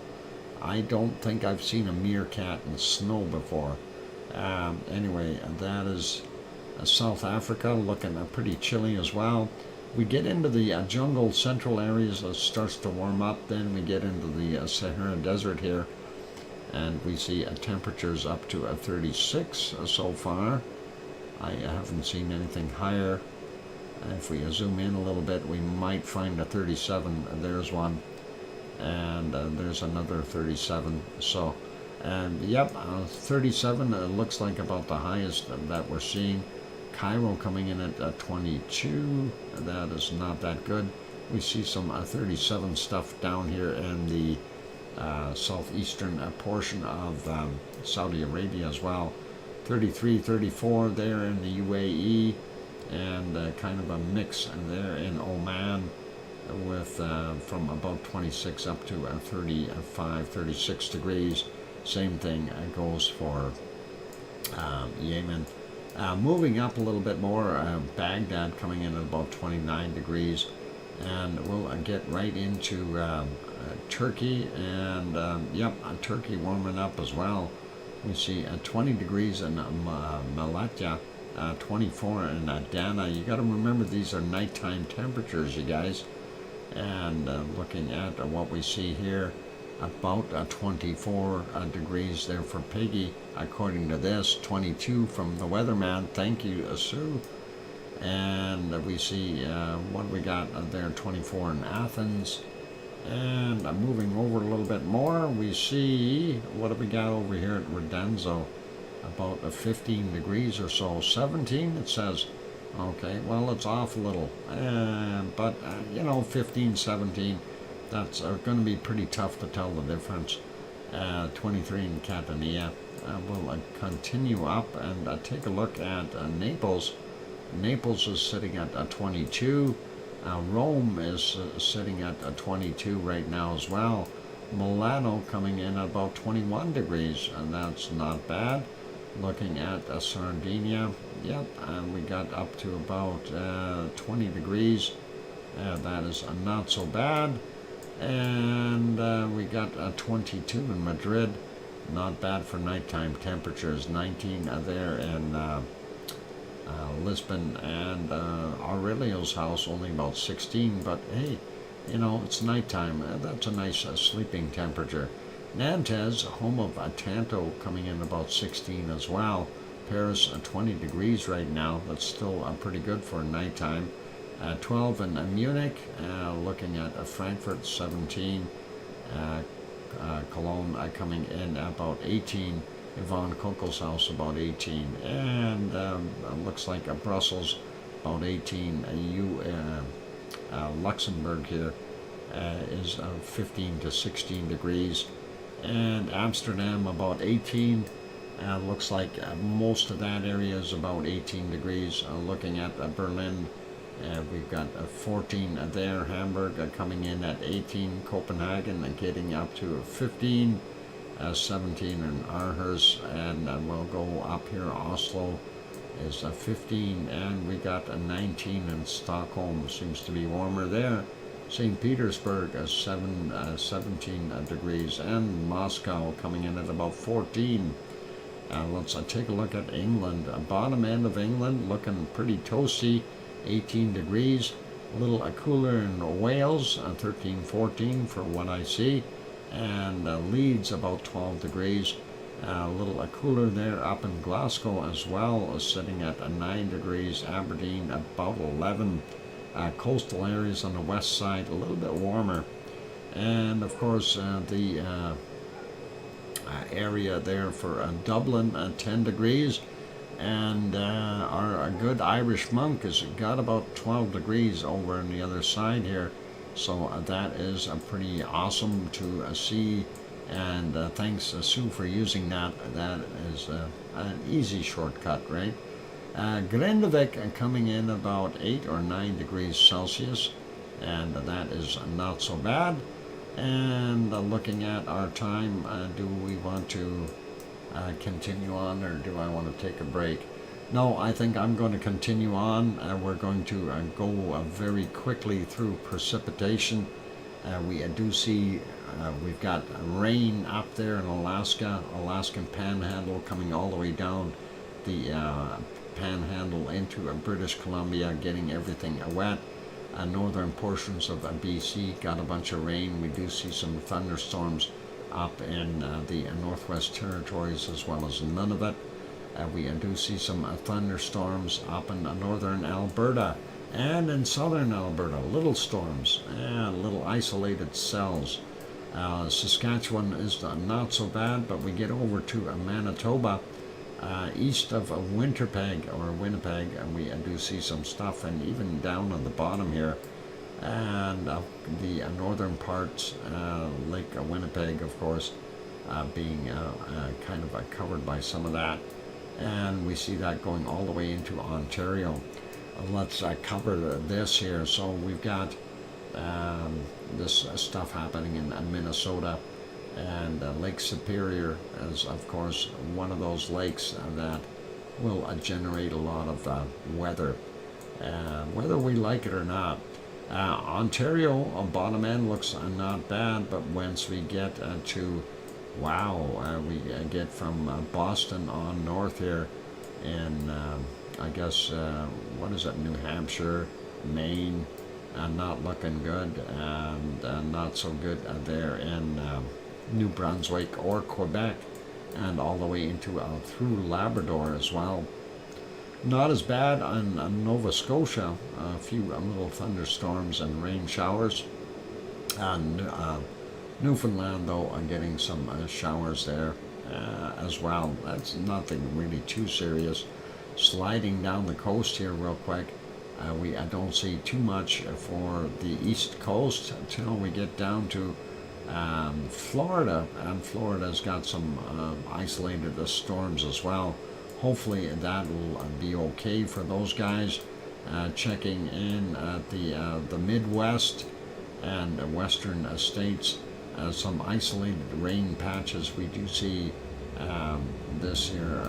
Nebraska's got a little bit, and North and South Dakota, of course.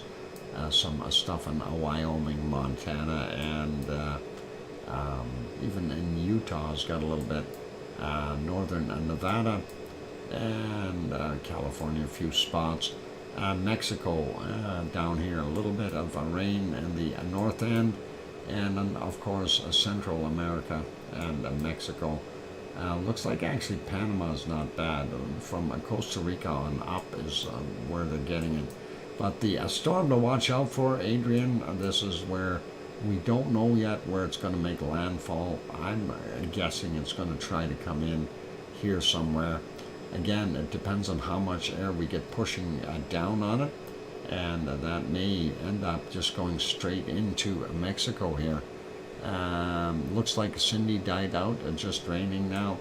Yeah, Cindy was over on this side, and I don't know if that's actually the circulation from Cindy right there. I think that's what went up and went wrong, so that one didn't make it. Northern end of the South American continent, of course, getting a bunch of rain, and we see that here in Bolivia, Peru, Ecuador, as well as Colombia, Venezuela, and the Guyana, French Guiana, those areas. Looks a lot drier down in the south, and looks like this low is starting to move far away enough that it's not going to bother the continent.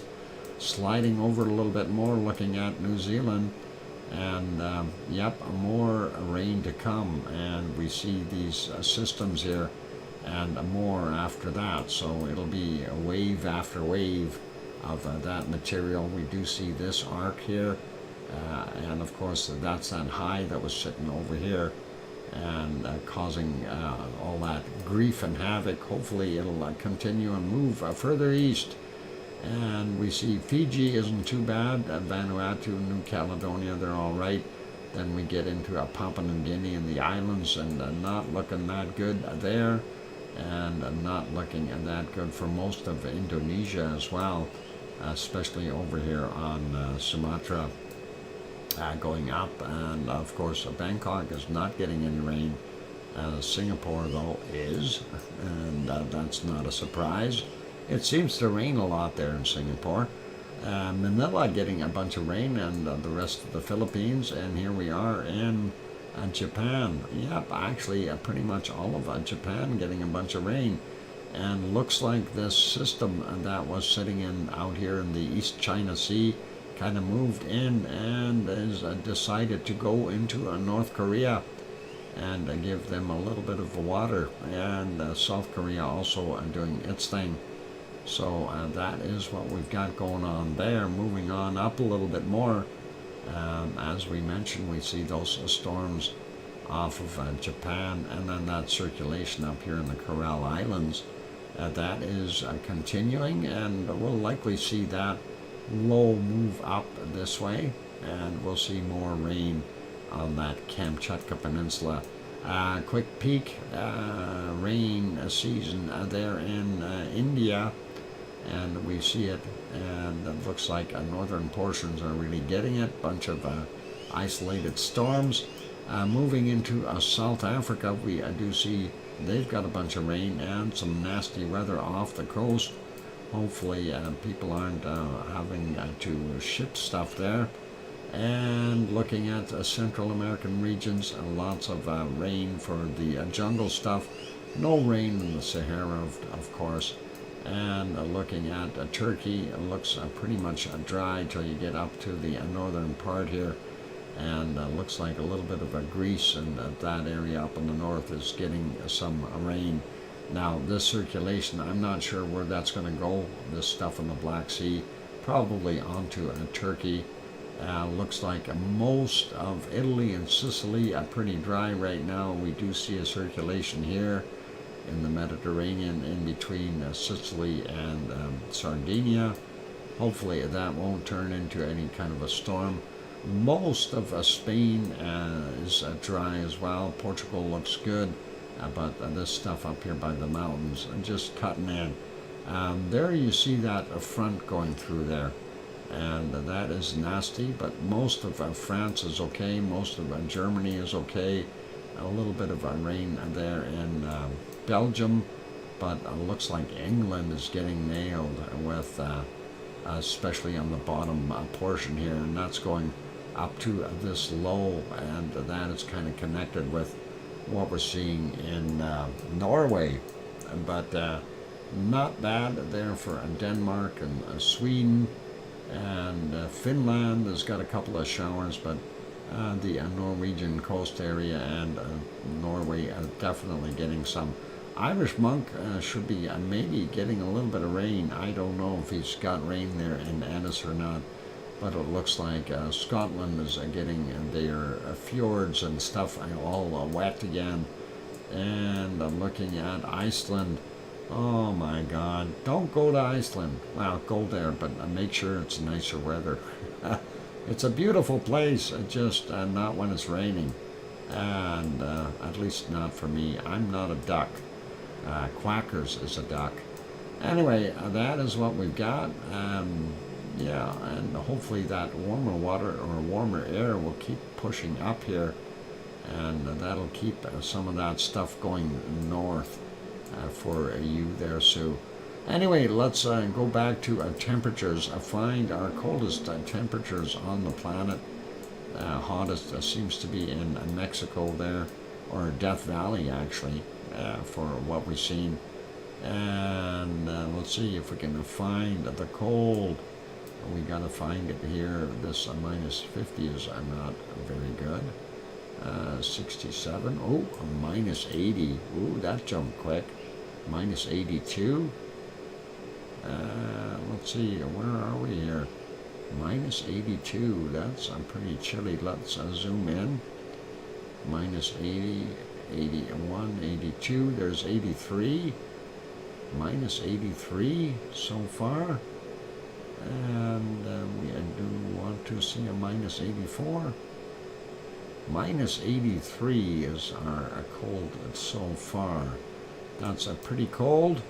Let's just scan around a little bit more, see if we find another patch of really cold. There's 82. And let's go a little further north. There's another minus 83. And I'm looking to see if I can find a minus 84. And I'm not seeing it. Minus 83. So, yeah. Darn it. Minus 83 degrees Celsius. That is plenty cold. Okay, I'm going to call it at a minus 83 degrees Celsius. Because I don't see a minus 84, and we'll live with that. That's on the screen. There we go. And 1 degree beating. I knew it. She beat me. I got a 1st degree beating. That is pretty bad. And that is awesome. Congratulations, Sue, for finding that coldest temperature. That is cold. Minus 84. Like, seriously, that is too cold for me. Anyway, ladies and gentlemen, that is it for our stream today. And I want to thank everyone for being here, and glad you guys all took your time to partake. Just while we're looking at it, I wanted to see how much SO2 was coming from Hawaii, and I did notice that. So I'm wondering, are we going to see another eruption there soon? With the glowing lights that we see, you never know. All right, let's get at it and wrap things up, ladies and gentlemen. Of course, that screen footage, archived stuff from Helima crater. I want to say a big thank you, first off, to our wonderful moderators, Arizona Snowman, and Piggy, and CND Boy, and Gary, 24/7 Live, AZ Skies, as well as Lucas Snow, Joseph Fields, Texas, and Mona Lisa Smiles. Thanks, moderators, for being here. Also, a huge thank you to all the supporters. And we'll throw in Irish Monk gifted a total of 15 memberships today. Gift memberships for 1 month. Only 6 of them were taken. So, Irish Monk, you'll probably see your second one be refunded to you, and the first one probably partially refunded. Also want to say a thank you to Piggy for her 2 super chats. Of Irish Monk for his wonderful super chat, Grandma B for hers, as well as Billy Bob Joe for his. So thank you guys for that wonderful support. I really do appreciate it. And that is what we've got going on. So time to wrap it up the rest of the way. Thank you everyone for being here. Yeah, I'm getting hungry, so I got to go get some food. And I got to figure out how I'm going to reboot that computer. I probably have to do that. So I'll be rebooting the Bunny Stream computer tonight after I eat. Got to get that done. Big thank you to Sue as well for providing the volcano reports. That is awesome, Sue. And thank you very kindly. And also thanks Sharon Stewart for keeping track of things. And on those notes, be good, be kind, take care of yourselves, but please, most of all, tell your loved ones that you love them tonight, for tomorrow is never promised. I'm your host, DrFox2000, here in Edmonton, Alberta, Canada. We'll see everyone tomorrow. A good night, stay safe, and oink oink!